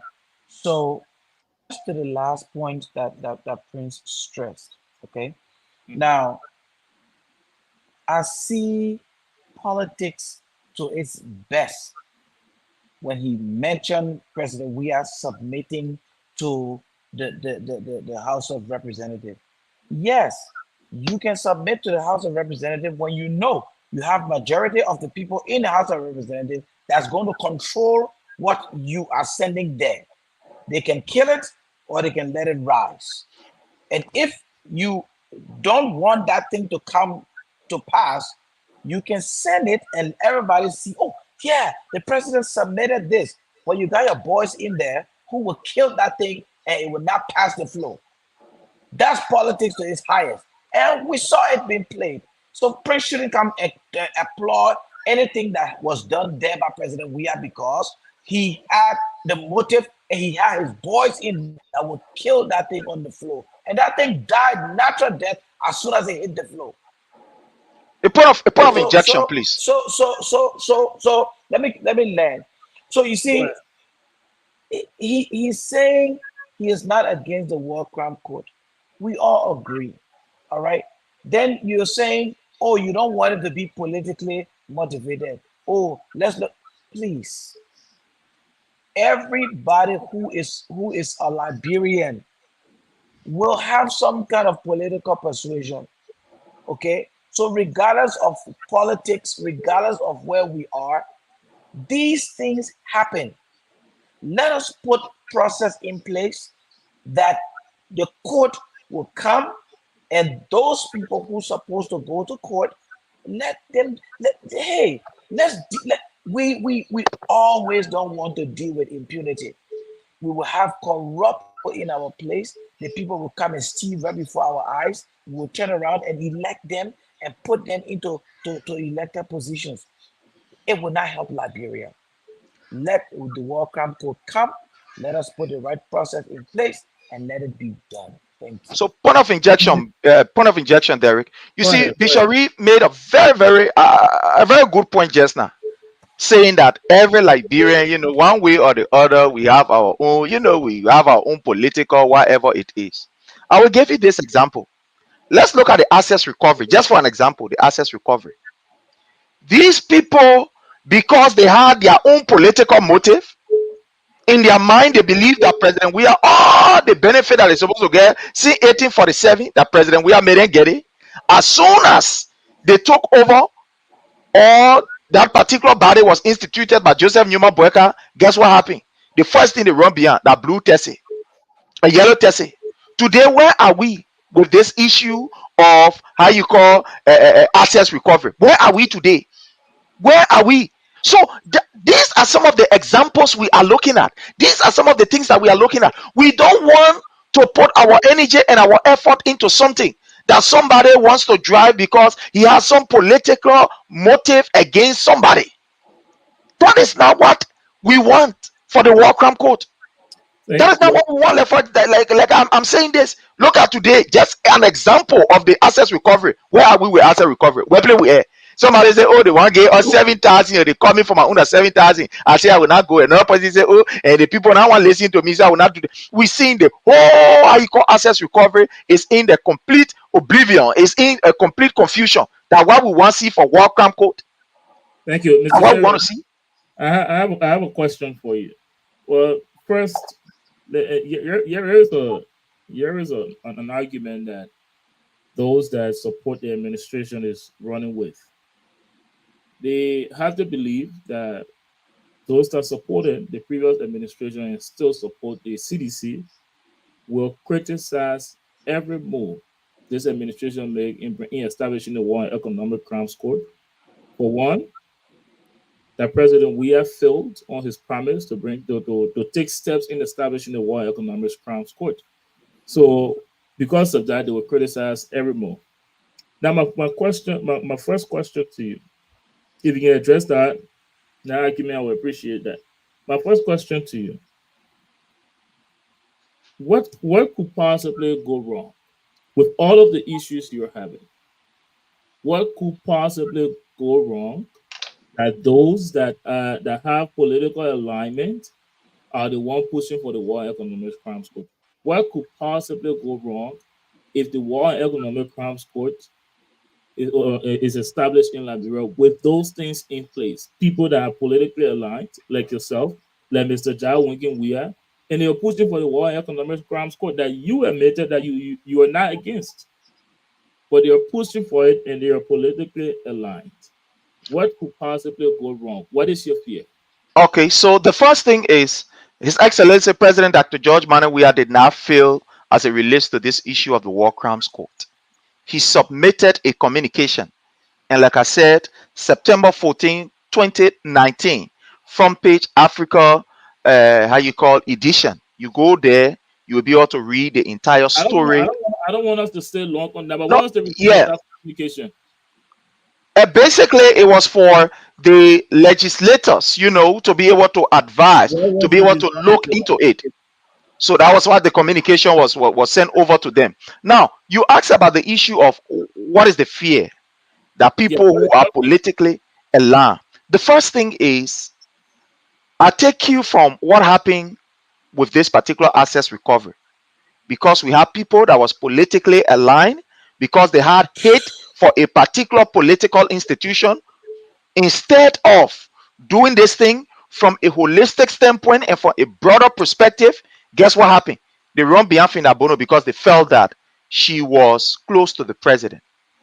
They went straight to the police director because they felt that he was the police director, the car that he was using, he stole the car, so to speak. And we saw what happened with a communication coming back from the institution that is responsible to do whatever, the GSA, to make sure that these vehicles are going through the legal process before it can be given out to people. We saw that communication, and at the end of the day, it was a complete confusion, and that particular committee have not even recovered from the mess that they did the first time. So my fear is, when you have people that have a political side involved in this, they will use that anger, that political anger, to be able to go against people and forget about the substantive issue.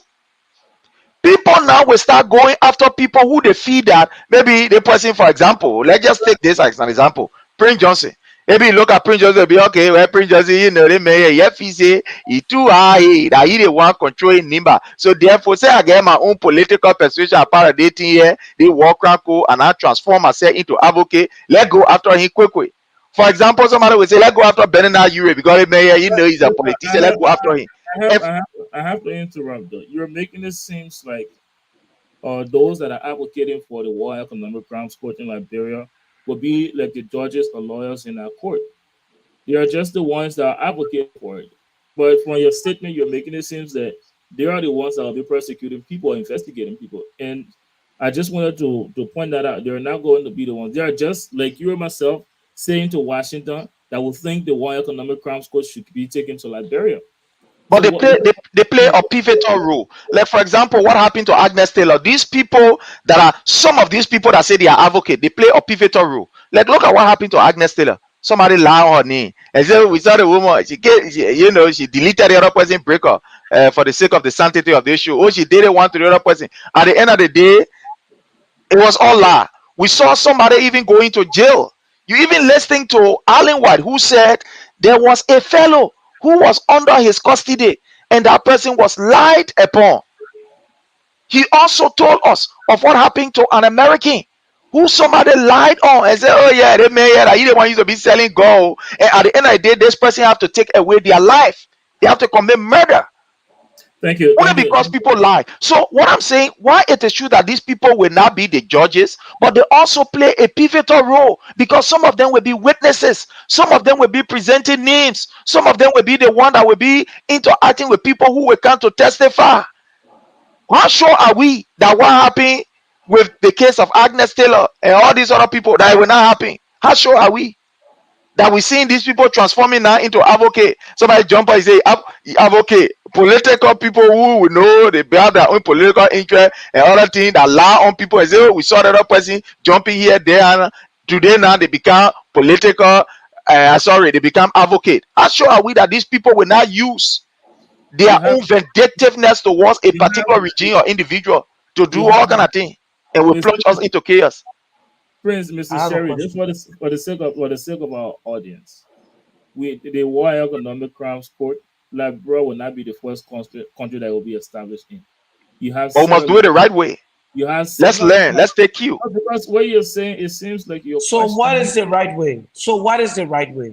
Please tell us the right way. Thank you.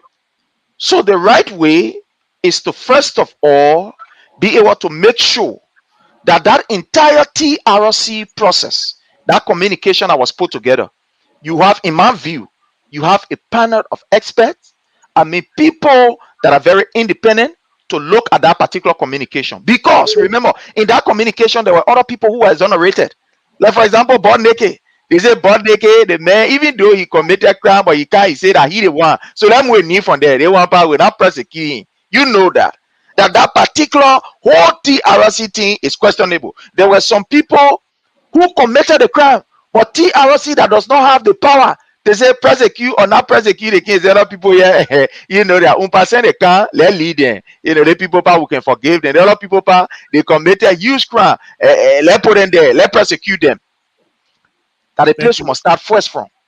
Thank you. Have people of integrity, like people like you, and you understand other people, to look at that particular communication and see what are the issues in that communication. How can we be able to make the right thing?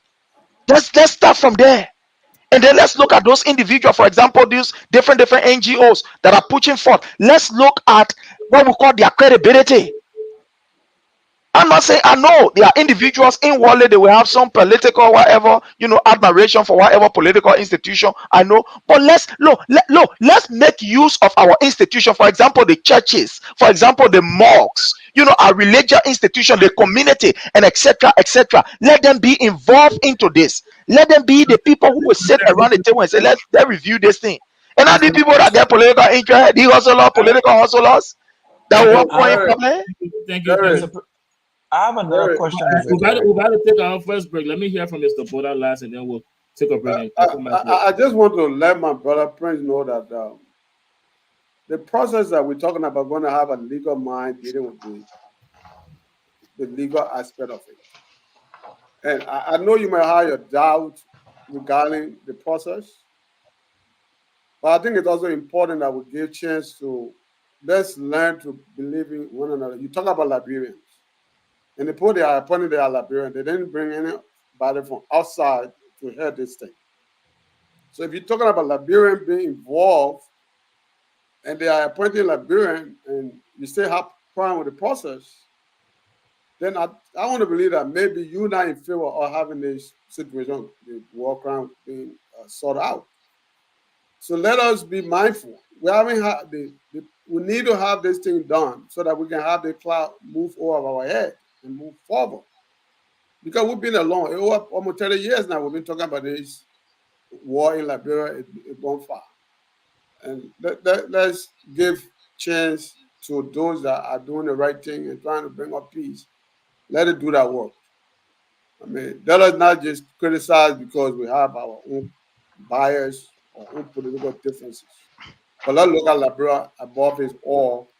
For the good of Liberia, let us work as a team, like you usually say, that you guys are working with the government in a very constructive way. And let's do that right now with this TRC war crime, economic war crime coup.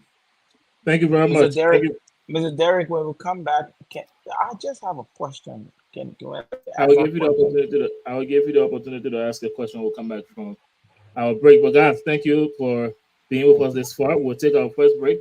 When we come back, we'll get into one of President Waga's strongest supporters, or Rescue Rambo, hopping off the rescue train. We will talk about that. Liberian Senate faces growing pressure amid conflicting accounts over retreat funds. We will also have a brief conversation on that. But for now, let's take a very brief break. When we come back, we'll get into those discussions. Attention all organizations, NGOs, and social clubs in and out of Liberia. Are you tired of relying solely on social media to run your operations?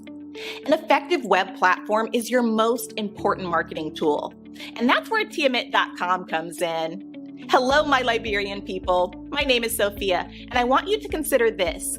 53% of consumers do online research about an organization before talking to someone from that institution. That means not having a website could be costing you opportunities. Step up your game and establish a professional online presence. Introducing our web platform, designed specifically for 501c organizations, small businesses, and political organizations, social clubs, etc. At Tiamat.com, we understand how important it is to make a great digital first impression, which is why we offer you all the help needed to develop, maintain, and host NGOs and small and big organization websites by giving you a full suite of services that includes automatic billing for members, membership and visitor portals, first-class design and functionality, and much more. The best part is, it only costs $20 per month. Upgrade your image today with our customized web design services. Visit www.tiamat.com to get started. This is a Liberian-owned business.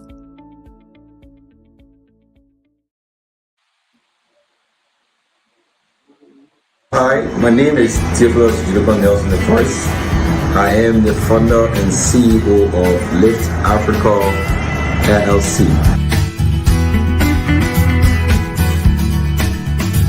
Lift Africa started as an employment agency that sought the employment of immigrants coming to the U.S.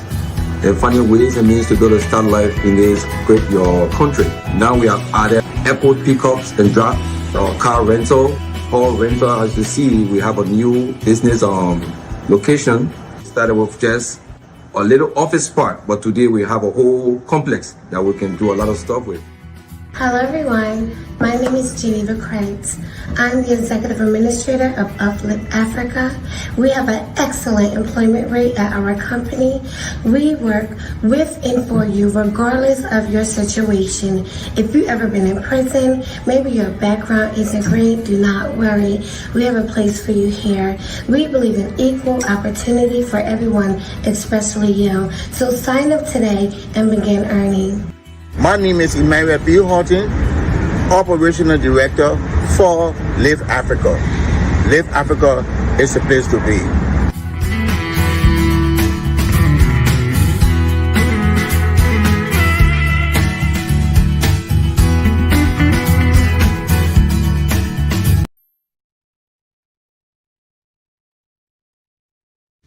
Maintaining your vehicle can be a major investment. That's why here at Brothers Auto Care, we pride ourselves on providing professional and reliable auto care at affordable rates.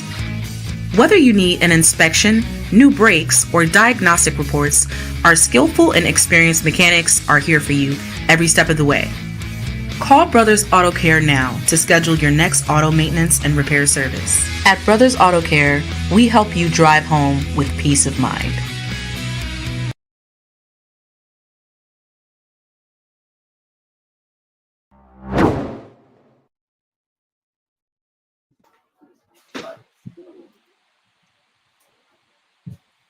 Welcome back, ladies and gentlemen. Thank you for staying with us this far on episode 4 of season 6 of the Hard Zone. And my name is Derek Gaddy. I'm playing host tonight. It's been a very, very interesting conversation here. We are at the very end of our show tonight. So I will just keep the conversation brief because we don't have a lot of time. So I'll be allotting you guys a minute and 30 seconds to make your point.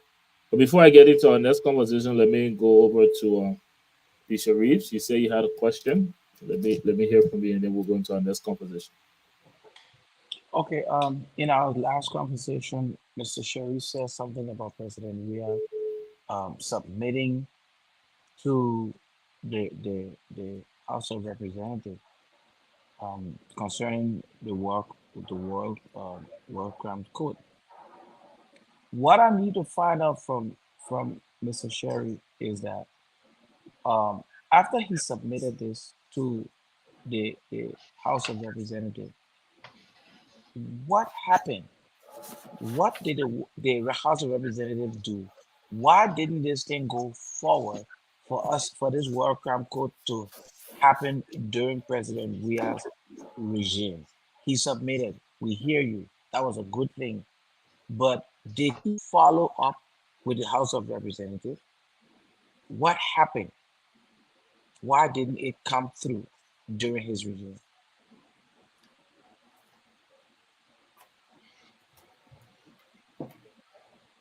Go ahead, Mr. Sherry. So, am I audible? Yes. Okay, fine. Yeah. So,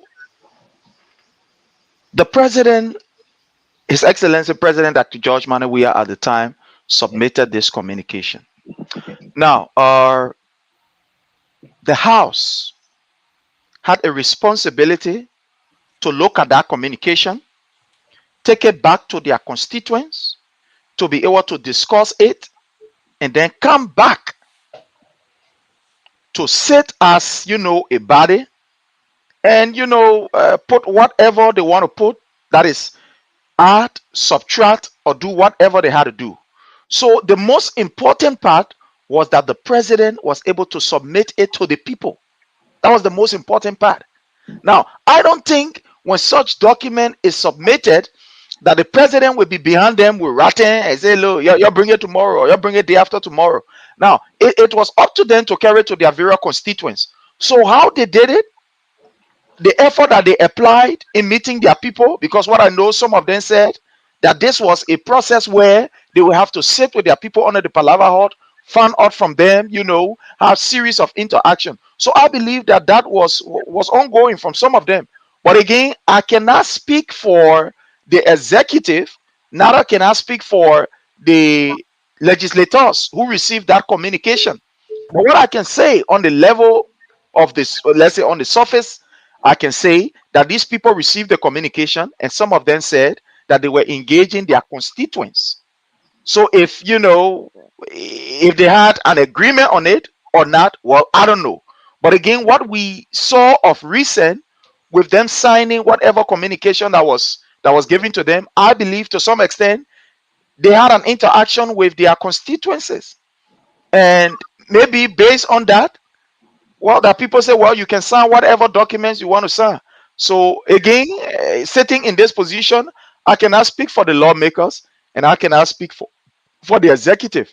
But what I can say is that a communication was sent, which we all know of, the records are there, and how that communication was maybe translated to the people, I can speak for that. Maybe that would be something that we have to do some research and analysis. Mr. Sherry, we are not children here. Don't sit here and play with us and play with our minds here. You can't come and tell us that President we have submitted something to the legislature and they carry it to the constituent and he will not take switch to come and switch them. What else is that? But he took switch behind the legislature when they wanted to deal with Cabinet Janet. And he brought all of them. And it was the speaker now who gave all the money to those people and they put Cabinet Janet out. When they wanted to do it, he knew how to press for it. So don't come sit here and talk to us. It's an allegation. It's an allegation, Bishop. It's an allegation. So can you display the records? No, can you display the record that he gave money to people? So what's the record, Bishop? Let's see the record now. No, let's see the records. Let's see the records, Bishop. Wanted that thing to happen. He was going to make sure. Let's see the record. But then it means that you are encouraging usurpation of function, Bishop. You are encouraging usurpation of function. In other words, you want an imperial presidency. That will not happen in Liberia. You want imperial presidency that the president must use his power, he must use his will. That Joseph Newman Bretta is doing now with the lower house. What you want to do. Not under the leadership of His Excellency. No. Not under the leadership of His Excellency. He's not an imperial president. He's not an imperial. He's a Democrat. We don't know what happened. Bishop. I think your assertion is wrong. They went to their constituent. What kind of constituent are you talking about? Everybody else was angry about the fact that the war crime code should come. What constituent was said no? No constituent said no. Everybody was waiting for them, but they were pending and playing with this thing and didn't do what they were supposed to do because they were So will you blame incompetent. President Weah that he submitted a document He was to the House? incompetent. He was incompetent. Submitting a document means he was incompetent? To ensure he was incompetent to not follow up as a leader. He did not follow up as a leader.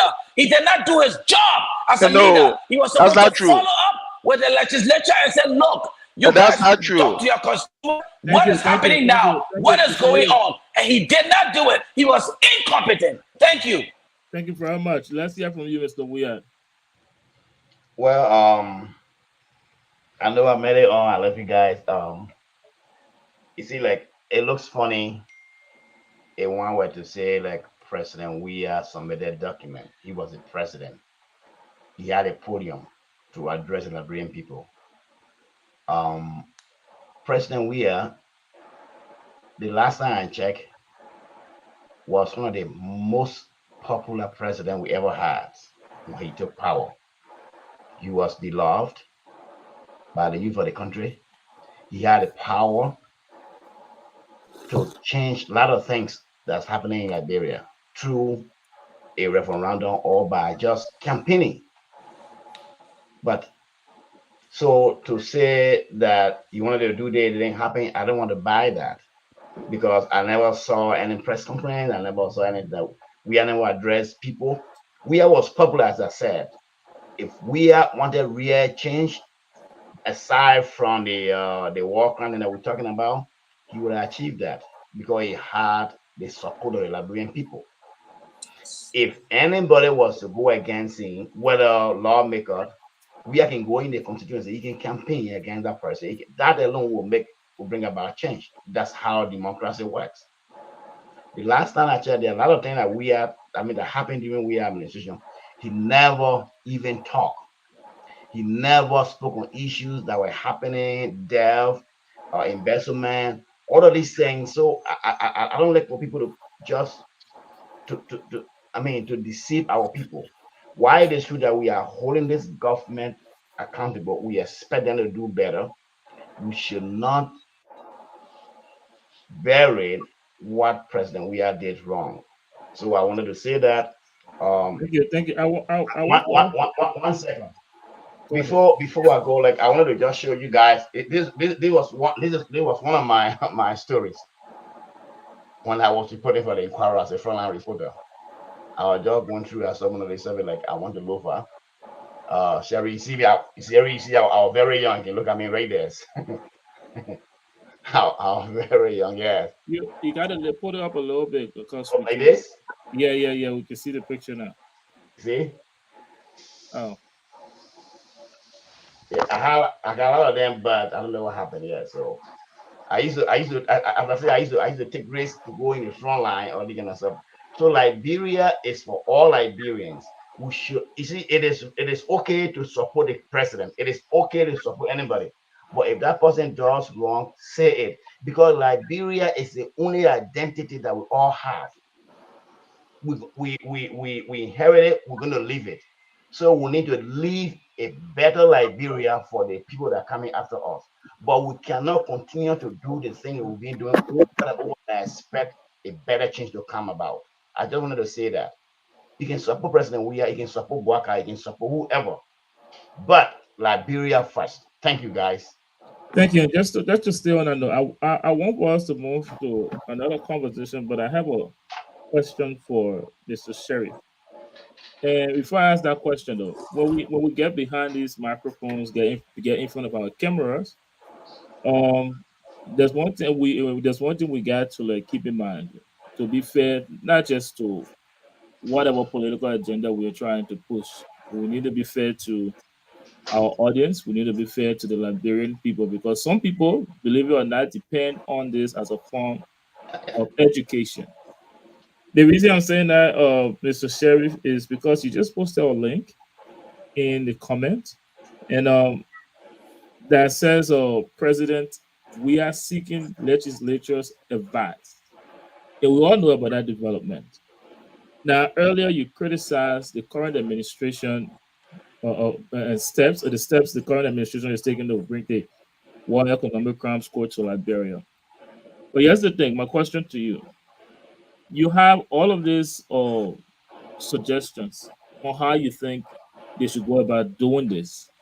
But just yesterday, why didn't you provide those suggestions to the previous administration? Why didn't they take that step to make sure that the War Economic Crimes Court to come to Liberia for people to be held accountable for what they did during the civil crisis? But the administration that is taking steps, not just seeking advice, that's taking steps, passing executive order to make sure that this court finally be established in Liberia, whether they're doing it the right way or the wrong way. You say you want this court, but you're criticizing their every move, their every steps. But just yesterday, you could not take those steps. And President Weah, in all honesty, was seeking advice. He had the same power President Parker has today, but he didn't take those steps. If you truly want War and Economic Crimes Court in Liberia, given the issues you're having, do you think, for those that are listening to us, don't you think it's important, or is important for you to provide the education to them that even though President Weah and President Parker, some of the things he's doing, the way he's going about it wrong, but I think it's the right step. Just some type of credit for the steps he was taking that President Weah did not take. I understand you got to push your political agenda, you got to push your whatever it is you're pushing, but for the sake of the Liberian people who are so desperately need this War and Economic Crimes Court, don't you think that this administration needs some type of credit for the steps they are taking that the previous administration didn't? When I'm discussing the issue of economics and war crimes code, I don't look at party. I don't look at how you call a political leader. No, I look at the reality, because I, as a victim, like many others, the people didn't ask. Say, my man, yeah, show your CDC ID card, show the other person ID card, the other person ID card. When the rocket was coming, it wasn't asking question. What is not done properly is not done at all. We do not want a process where at the end of the day, when huge amount is placed behind that particular process, then we go in front a collapse. That is not what we want. We want a process that will be transparent, that people will follow every step along the way, that we will be able to learn, for example, from Sierra Leone, the mistakes that they made, that we'll be able to learn from South Africa, Rwanda, and etc.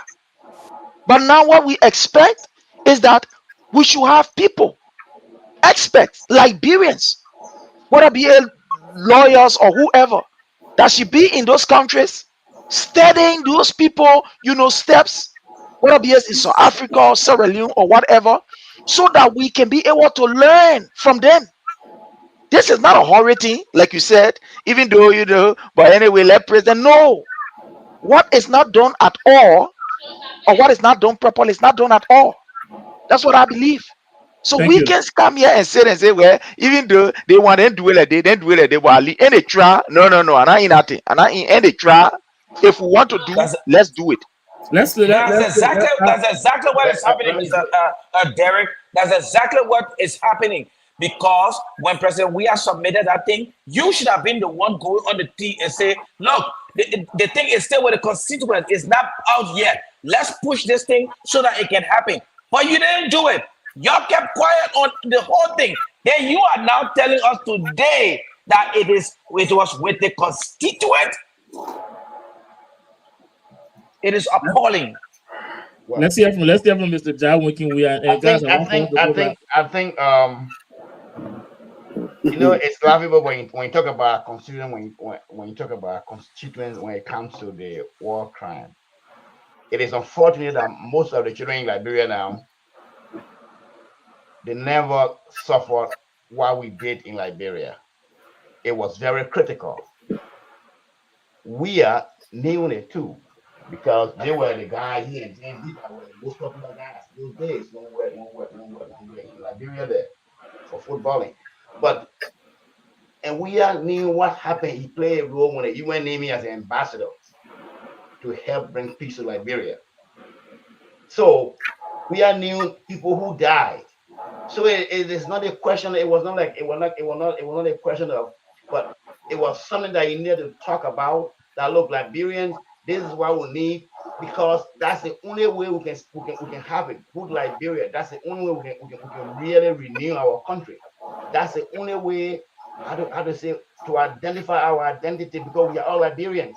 Because that's the war in question here, kill people based on tribal link, based on association. It wasn't about whether you commit crime or not. And we need to understand that it was wrong. And the only way to understand that is to actually allow those people who took part that are still alive, who were the main perpetrators, like Prince Johnson or Bole and others. People are still around. So I heard you earlier when I was coming in that other people who were part of the meeting, they're going to lie on people here and there. Well, this is not a code. This is about work, and this is about where people give testimony. There will be evidence. There are a lot of documentation still around. People are still alive. Victims. There are a lot of people who are still victims. But at least what Liberian people need is that I will be happy if I were to see Senator Prince Johnson, who is Reverend now. Thank you very much, guys. Yeah. So I really look forward to seeing that.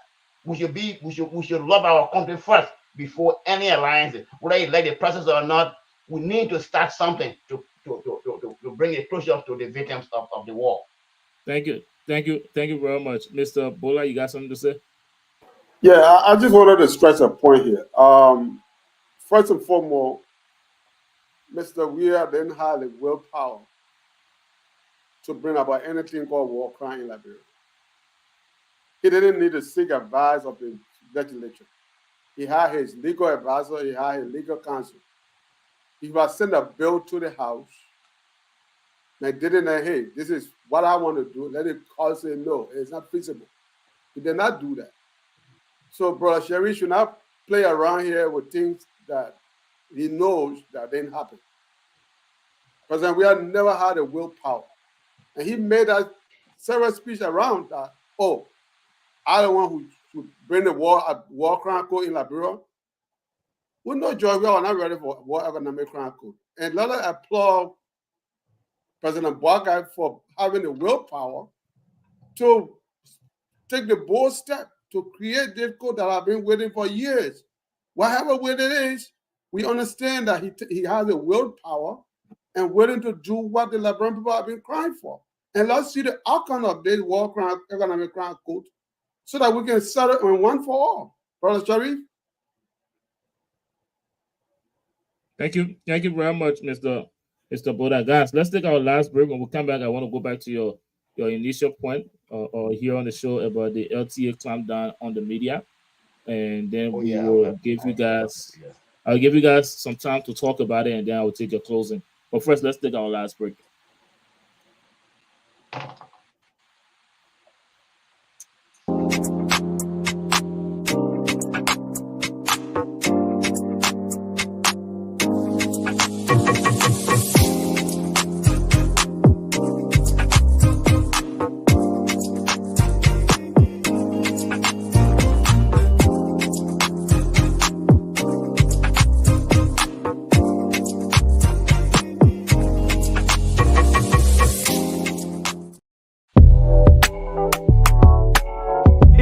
Suku Express, shipping from the USA to Liberia, offering pickup services from Maryland, Pennsylvania, Delaware, New Jersey, and New York. Suku Express is very reliable, efficient, trustworthy, and seamless. U.S. warehouse and loading dock is at 54101 Tacony Street, Philadelphia, PA 19137. Contact 267-987-6821 or 267-437-6463. Then in Liberia, at Dry Rice Market, Bannersville Road. Contact 0775-245-666 or 0555-594-53. This is Grace, the CEO of the founder Suku Express. Parcel your stuff good, valuable stuff goes in a plastic barrel. You gotta shrink wrap, you lock the barrel, you gotta shrink wrap the barrel, protect your stuff. Boxes, useful, use shoes. Any box taller than me, I can't ship it. With Suku Express, your worries are over. Ship with confidence and ease. Thanks for doing businesses with Suku Express.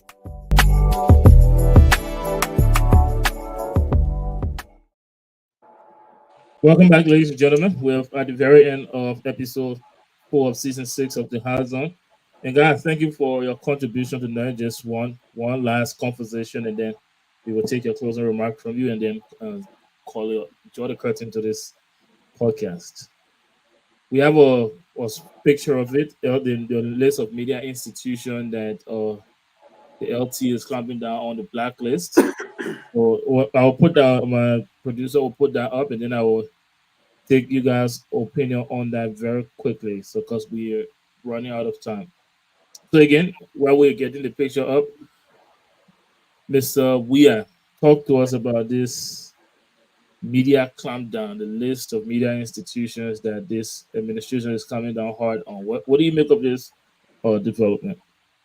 Okay, I don't know the details of that, but it is not right for any censorship if the intention is to censor them. The government has the power, or the agency has the power to fine, to take people to court. I don't want for them to take just close them down as we did to that guy Costa at the time. From those time, people are being killed for free press. We are dealing from the beginning, but I think somebody told him, so he stopped that.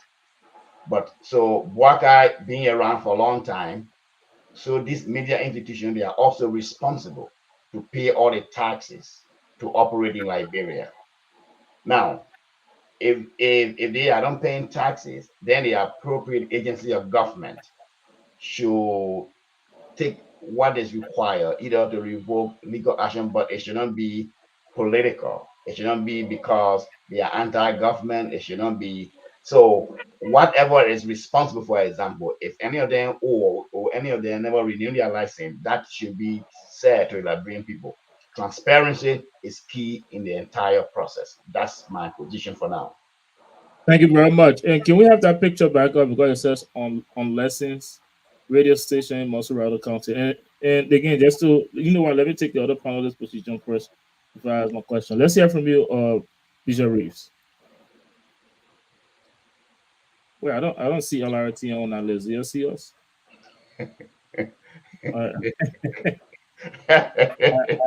looking for LRT. Let's make sure we're not here before we start talking. But let's hear from you, Bishop Reeves. Yeah, I mean, if there are radio stations in operation and they're not doing due diligence, they're not paying taxes, I think they must be held accountable. Right. They must be held accountable, and I will applaud the Bouakai government, because they are going after all of these people. I like the way they've been going after the police have been going after the cars and motorbikes, and now they're going after the radio stations. If they have not paid, then I think they should make them pay or shut them down. Thank you very much. Let's hear from you, Mr. Boda. Thank you, Derek. I think the issue for me with, I don't know if it's government coming down on people. I think the press, the media institution should be mindful. They should be responsible, because they are the one amplifying everybody else's business. What's going on there? They should put our house in order. You can't be in the glass and throwing stones. If you're criticizing everybody in ministry and agency not doing their work, not doing this, and you talk about government being corrupt, and you find yourself as a media institution not paying your taxes, not paying your bills? I mean, that doesn't work. So if government is coming down on the institution because they are not paying taxes, I think that government is in the right position to do so. If government is running after journalists for reporting a story and locking it up, or that's which I would frown at. But for taxation, I don't think anybody should be exempted for paying their taxes. Because that's where the money comes from to run the country, to do everything that we need to be done. And nobody should be exempted. Okay.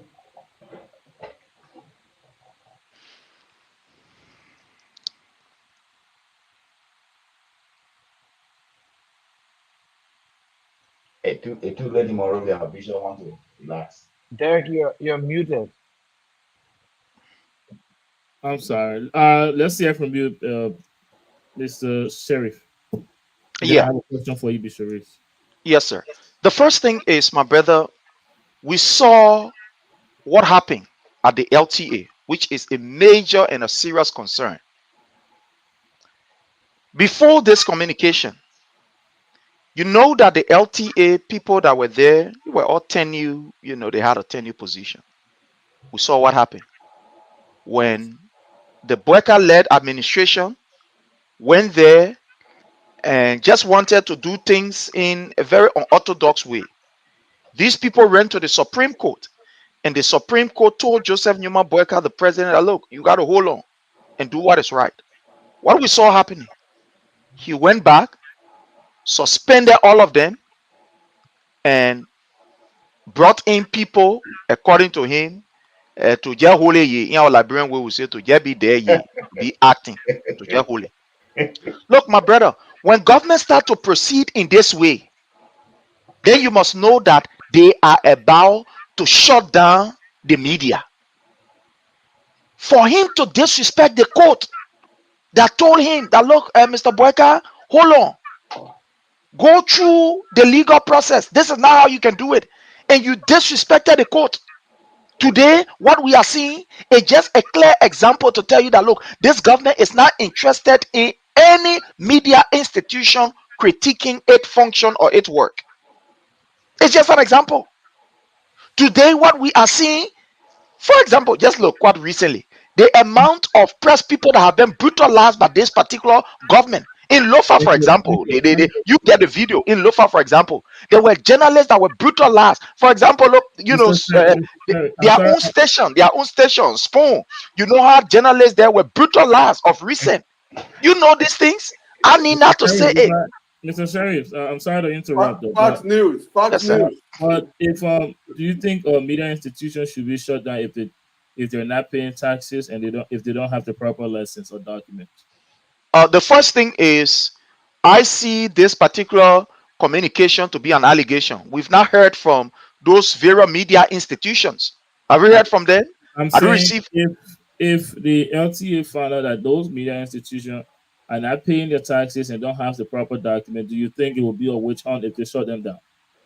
The first thing, there are processes. You understand? There are processes that you go through. That there are processes. I'm asking you, do you think you shut down if they don't have the proper document and if they're not paying taxes? Look, the thing is, my brother Derek, there are always a way. Look, in democracy, the press play a pivotal role in making sure that government play her part. And when the government is proceeding like this, it's careful. Somebody will say, I used to have one of my men say, it's careful. It's scary. You understand? For them to proceed like this. You haven't answered my question. I'm asking if LTA finds out that they don't have the proper document, they don't have lessons, and they're not paying taxes, do you think they should be shut down?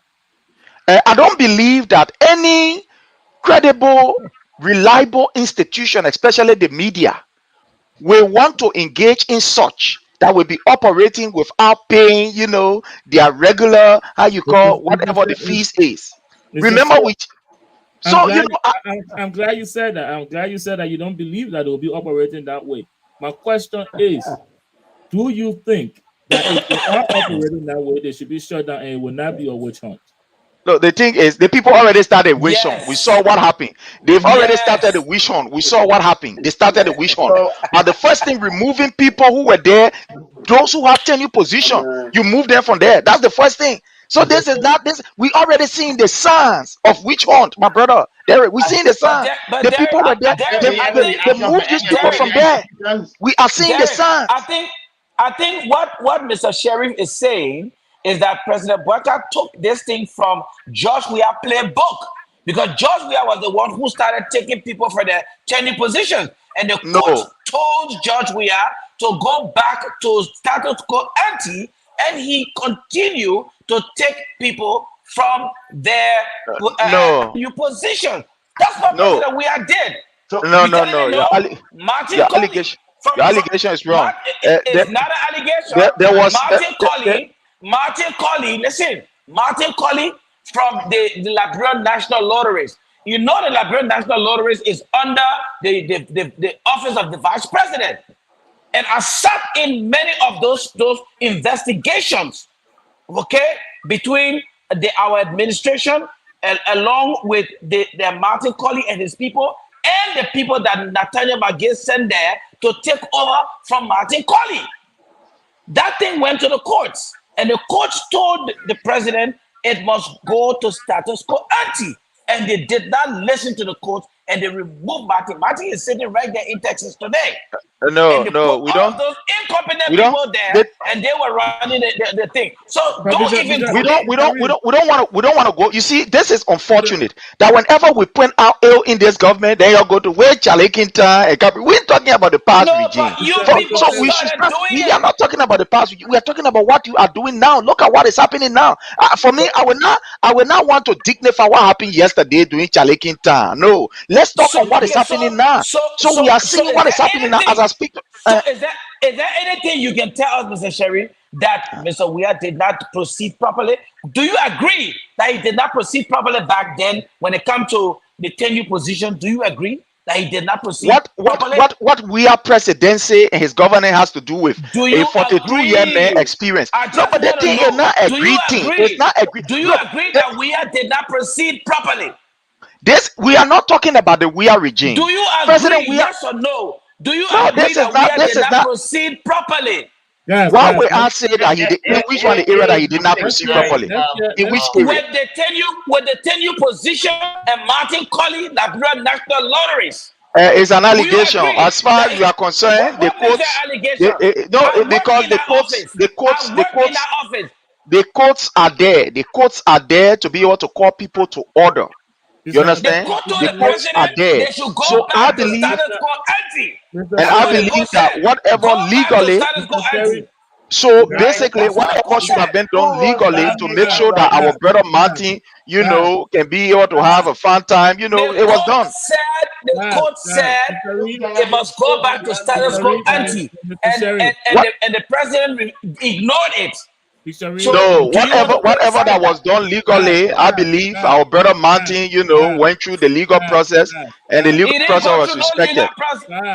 Please stop that. Please. I respect you, my man. Don't do that. I respect you a lot. Don't do that, Prince. Mr. Reed and Mr. Sherry, let's protect Mr. Weah and hear from him. I will come back to you with a question, and I will take you guys closer statement.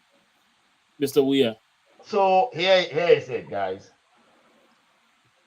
2 wrongs cannot make it right. Whether it was done on Weah or Boakai, it is wrong. We have the court system. Everybody should follow the rule of law. One of the reasons why Weah was removed was his failure to follow the rule of law. So if Boakai is doing the same, then it is wrong. On the question of the media, they are, aside from being media, they are business institutions. It is required in Liberia that all business entities should register. It depends on what you do. A license is required. Even here in the United States, if your entity is required, even driver license, if you don't renew, if you don't do that, it is revoked. And when that is revoked, you are not supposed to practice until it is renewed. So all the radio stations in question, if they are hearing us, if they are hearing what we are saying, if they haven't renewed their lesson or met their requirement, they need to do that because it is required under the law that all business institutions, including radio stations, they are required to register and meet all government requirements. All government needs to do is that if you don't pay your fees, your license will be revoked. That will be constitutional. It's no even about that. So, but the only thing that would be wrong is if the government were to just move on sowing the money, carry soil, and sue radio station without prior notice or without any procedure. I think that is a different thing. Or people are arrested the same way this guy who was Henry Costa, which was wrong on that weir. I criticized that at the time. Mr. William, if I may ask you though, like you said, every business in Liberia needs to first have to write documents and also to pay taxes. But in the case of these media institutions, some have been complaining of not making profits, and I'm sure you will agree with me that it is the government responsibility to provide a fair or competitive media market or market space so that businesses should be able to flourish. But the issues in Liberia is that some media institutions are not complaining because other media institutions have dominance and it's affecting them making profit. What is the government doing to fix that? Because if you don't fix that and the media institution is not flourishing, is not benefiting, which is your responsibility, and you close them down for not being able to pay taxes. If they're not making money, they can't pay taxes. And you close them down for not paying taxes, it's kind of like a witch hunt because you haven't done anything to take care of your responsibility. What is your position on that? So, as a business owner, first before you do business, you got to study the market. The market that the government is supposed to make fair. Yeah. Whether it's media, whether it's local selling, no matter what market it is. Mm-hmm. Because I don't see anything in our constitution that say if you want to operate a radio station, government should give you subsidy or whatever. I don't think it's required. What happening in Liberia is, I want to inquire. It is true that most of the announcements, they pay for art, all the kind of stuff. But with the many radio stations, those who running the ministries, they also have interest. Even here in the United States, people got interest. That is why Fox, CNN, they got certain people that advertise to certain businesses. So if you are not competent to get advertisement, then of course it's the LRTM. We can go to Moravia and say, look, we can try to look for art from the government. We can try to look for art from. That is not an excuse to say because it is not fair. Well, if it is not fair, there is a way. It's a different thing to you as a media. If you got they got club, maybe they can use a club that this is what's happening to the. They can push a point. They can bring about reform if the prices are so high based on this. Then that different ball game. But in as much the law is on the books, they need to comply. They can complain. They can petition. They can do this when it is not fair. It doesn't mean when the law goes against you, then you should not comply. That is not. But they're already complaining. And thank you for your response. They're already complaining. The laws are in the book. Okay. But let me a point of injection. A point of injection. You raise a very, very, very great point. This government is noted for strangulating the press. We saw that during their 12 years. You know the story of the Chronicle. Mr. Weir know that story very well. Yeah, we know of the how you call it, Sky Radio. You know the Sky Radio event. You know even the Radio Veritas. So there are many, many radio stations we could call here. So this particular government is noted for strangulating critical media institutions. Liberia is not as compared to as the United States, where the market here is very large. Even if government don't give you an advertisement, you can get it from, for example, maybe Amazon or FedEx, or there are so many multiple institutions in Liberia as compared to in the United States, as compared to Liberia, it is something that is well known that most of these media institutions, they play that they can get good money from government, advertisement, covering programs and etc. So what this government will do is to make sure that those small media institutions that are at least supposed to get some lay advertisements on low contract, they will not give it to them. There's another way that they will intentionally strangulate these people. We understand the tactics, we understand the tricks, we understand the dialectics of this government when it comes to making sure that people are denied the opportunity to speak. Another way, remember that these institutions that were operating in Liberia, some of them, as I speak to you, government owe them. Whether be it that Madam Ellen Justice Elite government or that Unity Party, that Joseph Boyka government or President Weah government owing some of these media institutions. How do you expect them to operate? Like, for example, the last time I heard on the OKFM, one of the manager was literally crying on the OKFM that the government owing them more than 15,000 United States dollars that they have not paid. So how do you expect these people to operate when you are owing them?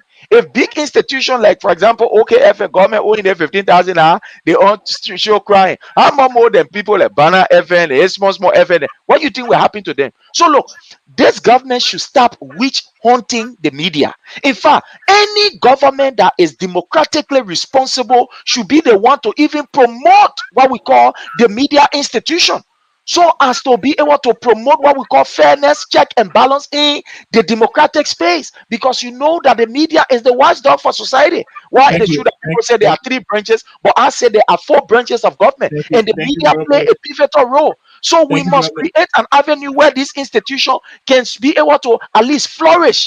But the Unity Party government, Thank they you. will Thank not you. do it. Thank you, brother, Mr. Sheriff. Let me hear from you, Bishop Reeves, and I'll come to you after Mr. Boda. And Mr. Sheriff raised a very important point on the government strangulating media institution. Now, some of the things he touched on, those effects in Liberia, it's not like the market out here where you can get business from, you can get commercials from other institutions and stuff like that. Most of the money radio station or media institution makes comes from the government, and more besides, most of the media institutions in Liberia are owned by government officials. The end result of that is that those media institutions that are not owned by media by government officials or that are not sponsored by government commercials, they are strangulated. And if you go and close them for not paying taxes while they're already not making money, that's a form. Do you think that's a form of witch hunting? I want you to take a position on that. Let me just correct something. And to correct this, I want Mr. Sherry to understand that you can always make that political spin, but the truth is the truth. Ellen Johnson government is different from Joseph Boyka government. So you can even take Ellen Johnson ills and bring it to Joseph Boyka government. It's not going to work. Let's just face it and stop playing politics here. Okay? Now, if Ellen Johnson government strangulated the press or the media, let's look at Joseph Boyka. Now, I don't accept if Joseph Boyka is strangulating the media. I don't accept it. Okay? I would not want them to strangulate the media. So if they are doing it and we have proof that they're doing it, it's wrong. It's wrong. They should not strangulate the press. The press is there to bring balance to our country and bring information to our people. Okay? At the same time, if the press is not meeting up with their obligation and not paying their taxes, as Mr. Jawikin said, that they are business and they're supposed to do their fair share, pay their fair share. I think if they're not paying their fair share, then something needs to be done. If they have to suspend them or shut them down, then do it. But I want my position to be made clear. If the government is strangulating the media, I don't agree with that. I frown on it. Thank you very much. Let's hear from you, Mr. Boda. What do you think should happen first before you give your position? Do you think the government should first take care of its responsibility in making sure that the market is fair and every media institution or businesses has the opportunity for their business to flourish? Or do you think they should just go after those businesses that are not paying taxes and just close them down? What is your take on that? Now that is a question that I would need more information, because when you use the word uh, fair, the government's supposed to be fair. I can't really picture what are we talking about that the government's supposed to be fair. What No, is the government supposed to do, that when you say that the government should be fair in the way they handle all of the media? I all right, need clarity on that. Any one of you can do that. let me rephrase my question, right? And this should be a clarity. I'm sure you will agree with me that the government responsibility to provide a fair atmosphere for all businesses to flourish. What does that mean when you say fair Derek, atmosphere? yeah, Reverend Bishop, Derek, Derek. Go ahead, Mr. Williams. I want you to also understand that the government is not compelled to get all the media institutional contract or advertisement. It is true everywhere. I was at the Inquirer, I know.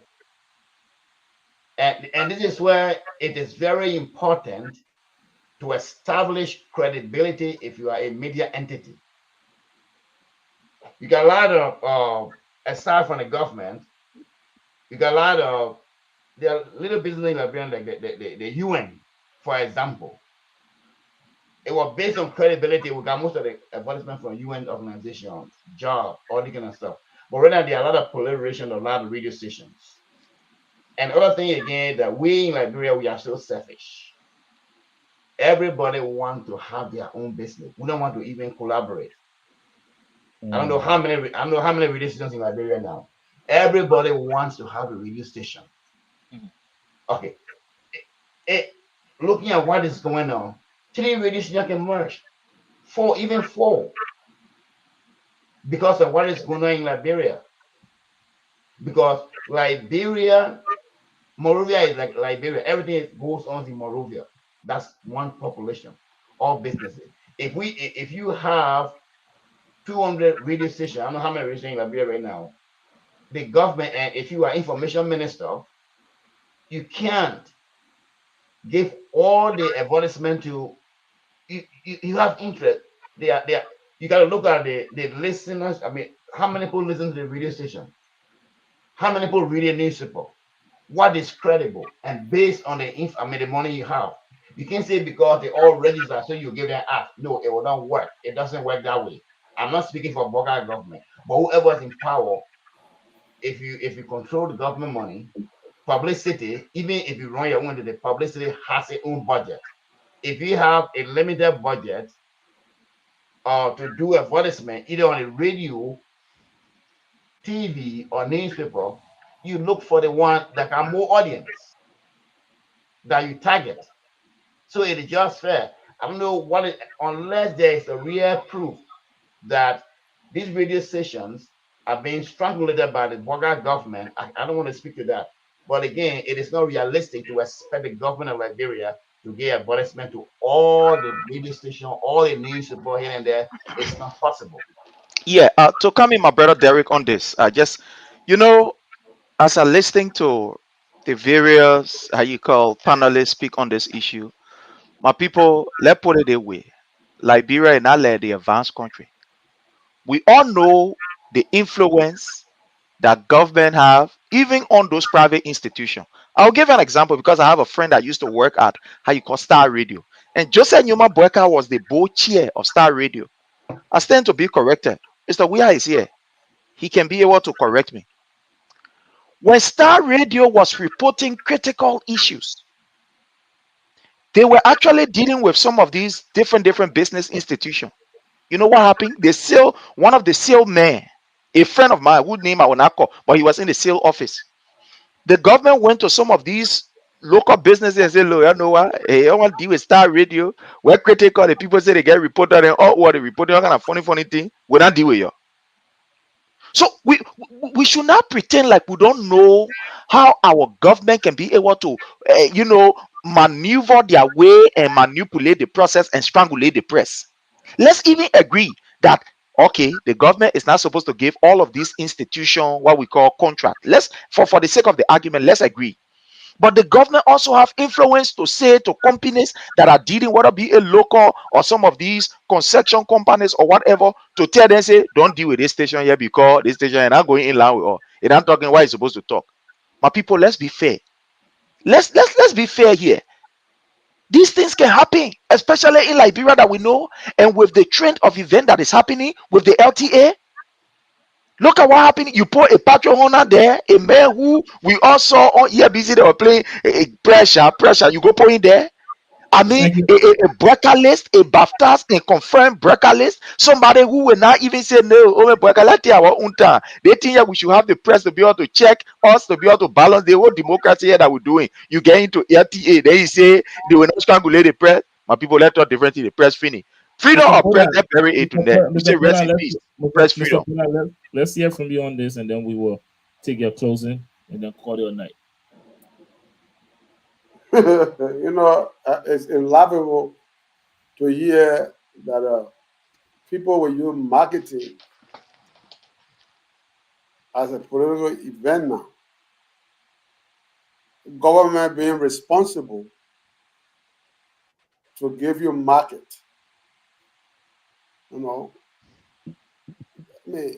It's just laughable. As a news media, as an outlet, your programming attract people to advertise on your media. We see in America, the government of the United States of America does not give any media institution a program. The way you market your program, the people advertise because they want to sell that programming to you because your audience. So if you don't have an audience that will attract people to sell that market to you on your news media, they're not going to come there. If you got nobody viewing your program, what am I going to advertise with you? Who's going to view advertising because I want people to see my product? So it's with the government. Government have something they want to advertise. They want to sell out to the public. They're not going to go to any media outlet that don't have anybody watching them or get time to watch them. So you have to sell your market based on your audience. So let us not play around when you don't do your due diligence as a new outlet to pay your taxes. It should be put on government because they didn't give you advertisement or whatsoever. That's not a government responsibility, please. Let us not put all this stuff on government. If LRTN here does not have a good programming, who will advertise LRTN? You need to advertise your business or the outlet that will sell. Advertisement is money. If I'm going to advertise my business, I need that money I'm giving you. I want people to view your program so that I can sell my market. That's all it is. So my brother Sharif, stop giving these people fake impression that the government is after them. Nobody after them. Somebody don't have good programming. They need to redefine that programming and be able to attract businesses to advertise with them. They don't have to talk about everything that is done when it comes to government doing the right thing to collect taxes. It becomes witch hunting. When government try to move in the direction, the witch hunting. So everything must be left alone. That government should not. But when government does not function, government not doing anything. Please, Brother Sharif, let us be fair and honest to the Liberian government and let government work as it should work. Government is our business, collecting taxes and providing services to its citizens. Please, let's look at it from that business perspective. The news outlet, they are business outlet. They should do their business and advertise and do good marketing. If you want to help them, be a marketing analyst and sell your product to that station, and you can pay for that. Thank you. Thank you very much, Mr. Boda. I'd love for us to carry on this conversation, but that's all the time we have for tonight. So for the next episode, I just have to take you guys' closing remark. But before I do that, let me just add to the conversation and say, LRT is proud to say that we're not being strangulated by any administration in Liberia and in US. We do our business here and in Liberia, and we welcome everyone to do business with LRT. And so, with that being said, I'd like to take you first, Mr. Jai Winking Weir. Give us a closing remark, and then we Okay. will go to the next panelist. I want to say at least thank you, Brother Sharif. Thank you, Boda. Thank you, Bishop, and Jerry. Thank you as well. At least the voices is very great. We shall now. It is great that we respect one another, and I like your passion, Brother Sharif, that you are really keeping the past government in the eyes and ears of the people. Um, but what I can say to all Liberians, no matter who you support, we need a government that will work for all Liberians. It doesn't matter who is the leader. Jesus Christ will not come to rule Liberia.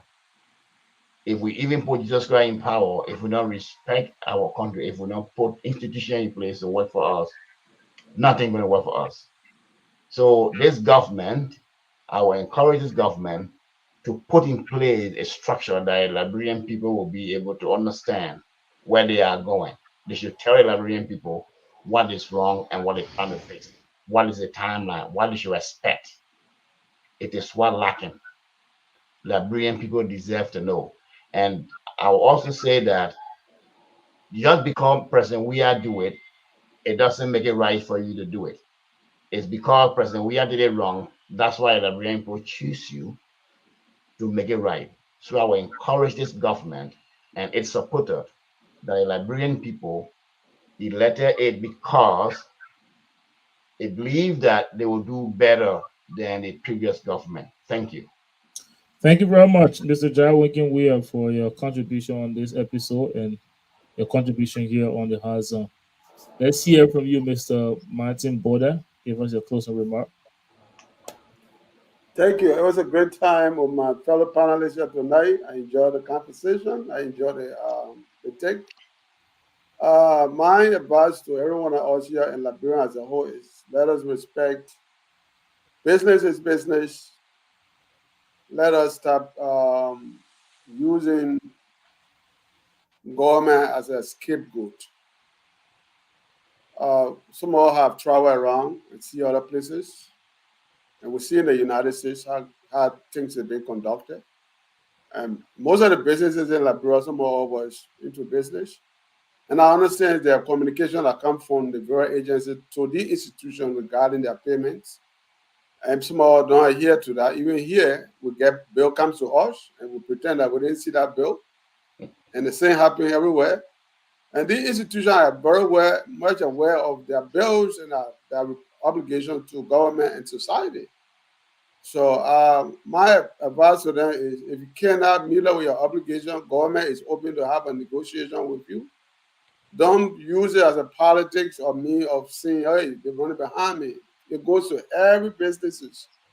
We are talking about accountability. It starts with each and every one of us, from the business to the institutions to the individuals.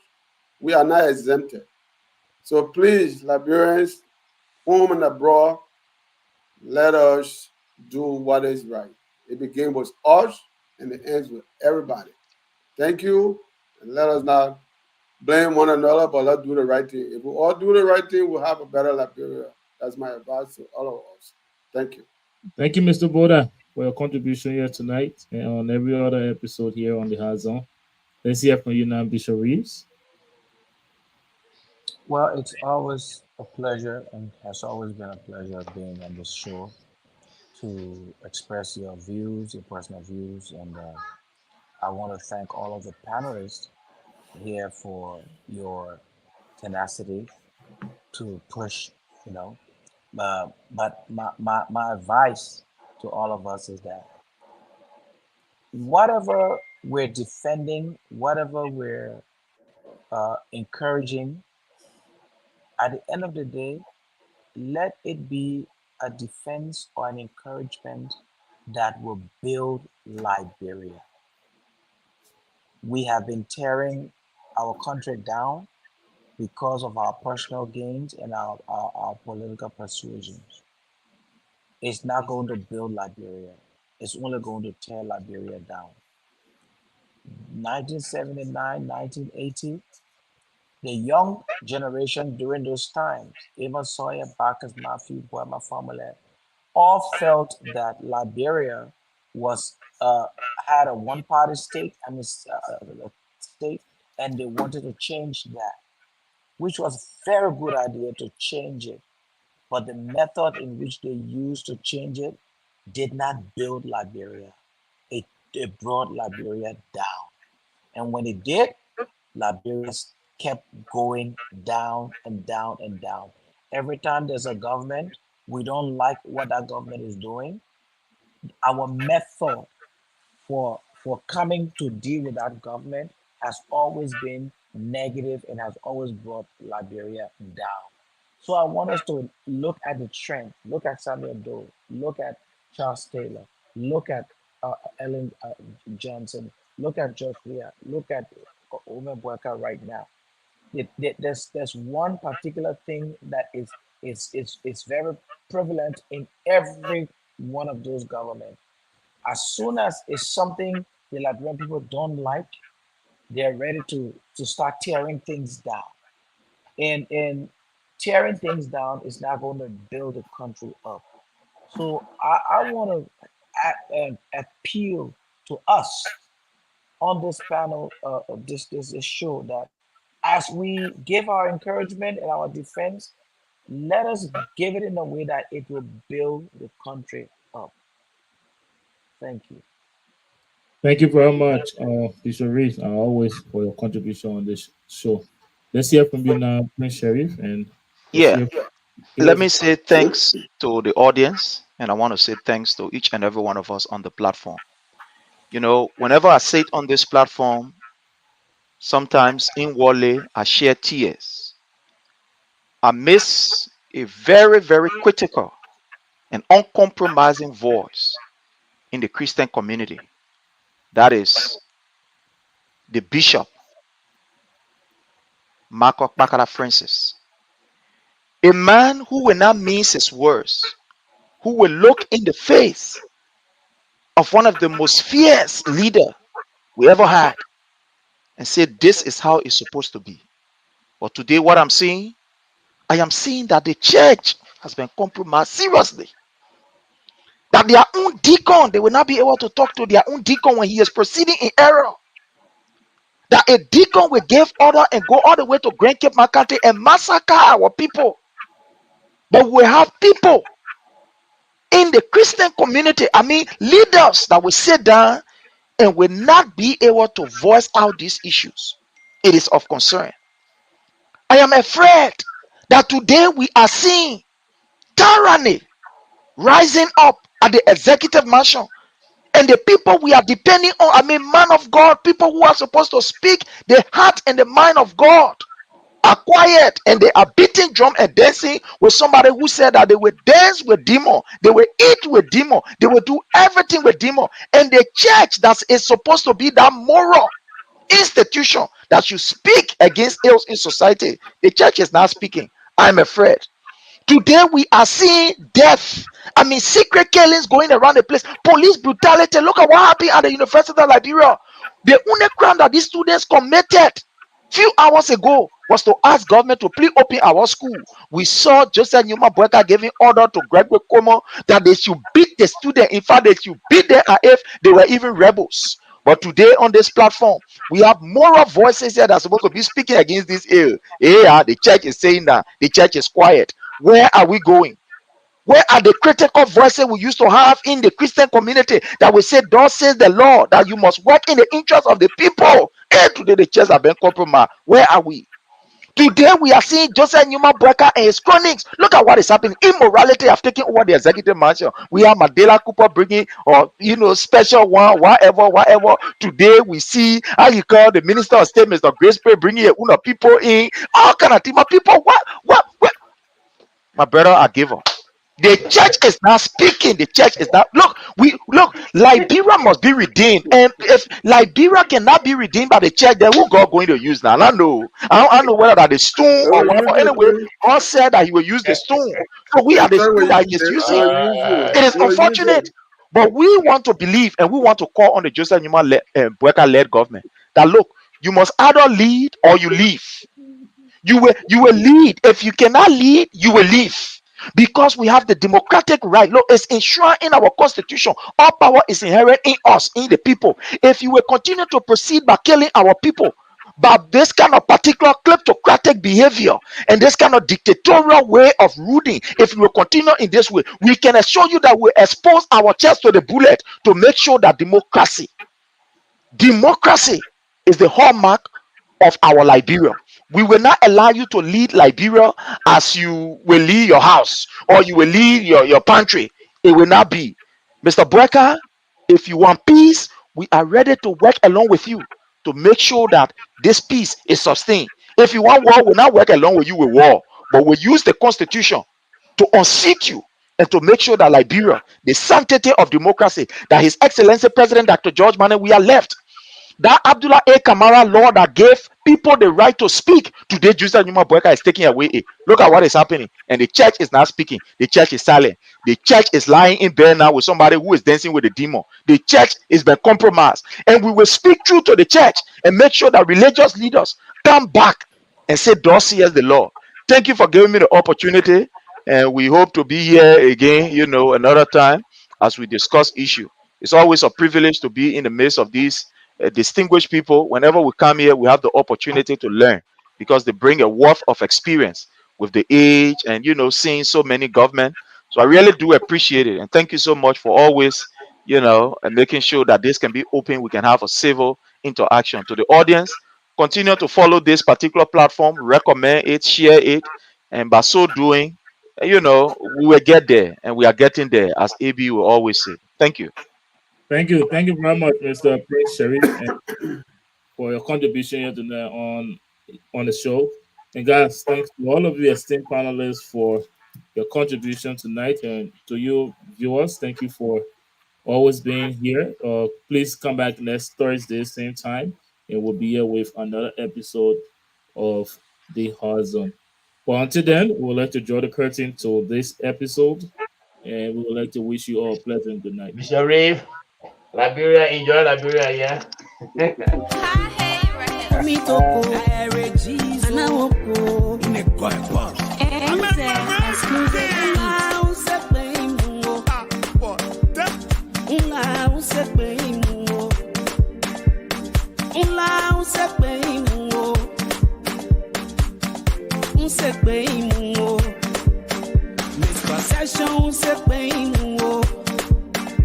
Getting live up,